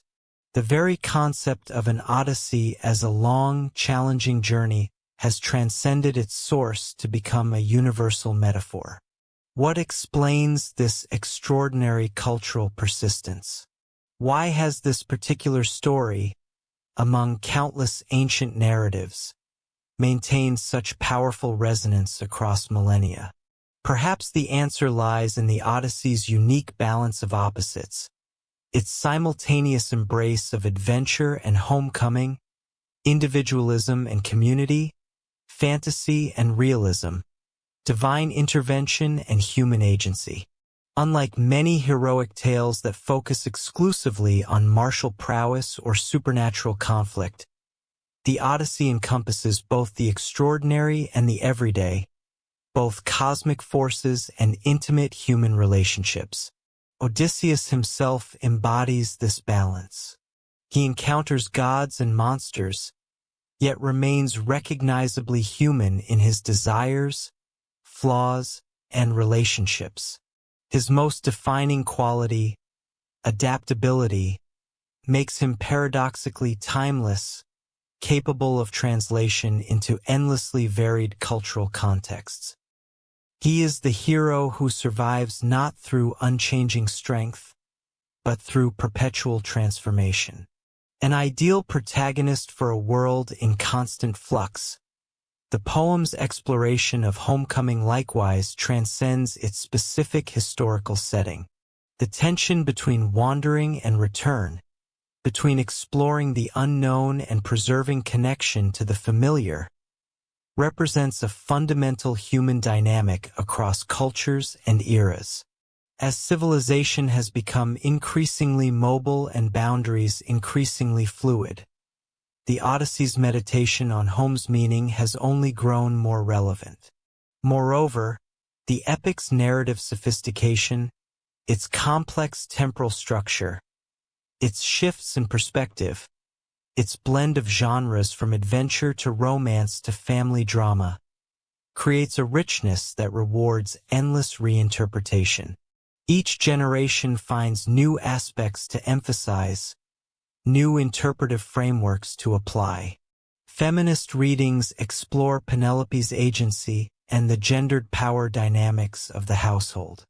Post-colonial approaches examine the portrayal of foreign lands and peoples from the perspective of the Greek insider. Psychological interpretations probe the internal dimensions of Odysseus's external challenges. This interpretive flexibility extends to translation as well. The Odyssey has been rendered into virtually every major world language, often in multiple versions that reflect different understandings of the original. Each new translation inevitably interprets as much as it translates, emphasizing different aspects of Homer's multifaceted original. Some foreground the poem's oral origins and performative qualities. Others focus on its narrative drive. Still others highlight its poetic imagery or philosophical implications. In English alone, the tradition of Odyssey translation spans from George Chapman's vigorous Elizabethan version to Alexander Pope's elegant Augustine couplets, from Richmond Lattimore's scholarly precision to Robert Fitzgerald's poetic mid-century modernism, from Robert Fagel's accessible dignity to Emily Wilson's recent emphasis on narrative pace and contemporary resonance. Each version creates, in effect, a new poem in dialogue with both the ancient original and the translator's contemporary moment. This ongoing process of reinterpretation and retranslation ensures that the Odyssey remains not a static monument, but a living cultural force, continually renewed through engagement with changing social contexts. Each era reads the poem differently, yet something essential persists across these varied readings, some core truth about human experience that transcends historical specificity. Perhaps this essence lies in the poem's fundamental humanity, its recognition that even a hero touched by divine favor must navigate the universal challenges of identity, relationship, and mortality. Odysseus faces supernatural dangers, but also confronts the profoundly ordinary challenges of aging, family strain, and community conflict. His story acknowledges both human vulnerability and human resilience, both our subjection to forces beyond our control and our capacity for meaningful action within those constraints. In an age of unprecedented global mobility and technological transformation, when traditional concepts of home, identity, and community face radical redefinition, the Odyssey offers neither simple nostalgia for fixed origins nor uncritical embrace of perpetual wandering. Instead, it suggests that meaningful identity requires both movement and return, both adaptation and continuity, both individual excellence and social connection. This nuanced vision may explain why the Odyssey continues to inspire not just scholarly analysis but creative response across cultures. Contemporary authors from Derek Walcott in the Caribbean to Margaret Atwood in Canada, from Nikos Kazantzakis in Greece to Ralph Ellison in America, have engaged with the epic's themes and structures, finding in Odysseus a figure capable of addressing distinctly modern questions of displacement, belonging, and selfhood. The Odyssey endures not as a distant relic, but as a living dialogue partner in our ongoing cultural conversation. When we read or hear or watch adaptations of this ancient story, we participate in one of humanity's longest continuous intellectual traditions, a tradition that connects us across the vast distances of time and space to countless others who have found meaning in this tale of wandering and return. As we leave Odysseus at peace in Ithaca, we recognize that his journey, like the journey of the poem itself, contains the seeds of further movement. The prophecy of Tiresias points toward future travels. The continuing translations and adaptations ensure ongoing cultural voyage. The hero may finally rest, but his story sails on, continuing to explore the endless sea of human experience in all its terror and wonder, its suffering and joy, its complexity and beauty. Like Odysseus himself, we are all caught between wandering and homecoming, between exploration and connection, between transformative experience and enduring identity. In this tension, the Odyssey finds its immortal resonance, speaking across 3,000 years with a voice that somehow feels like our own, telling us a story that, for all its ancient strangeness, we recognize as fundamentally ours. Thank you so much for watching. See y'all in the next one video. If you like my channel, like and subscribe.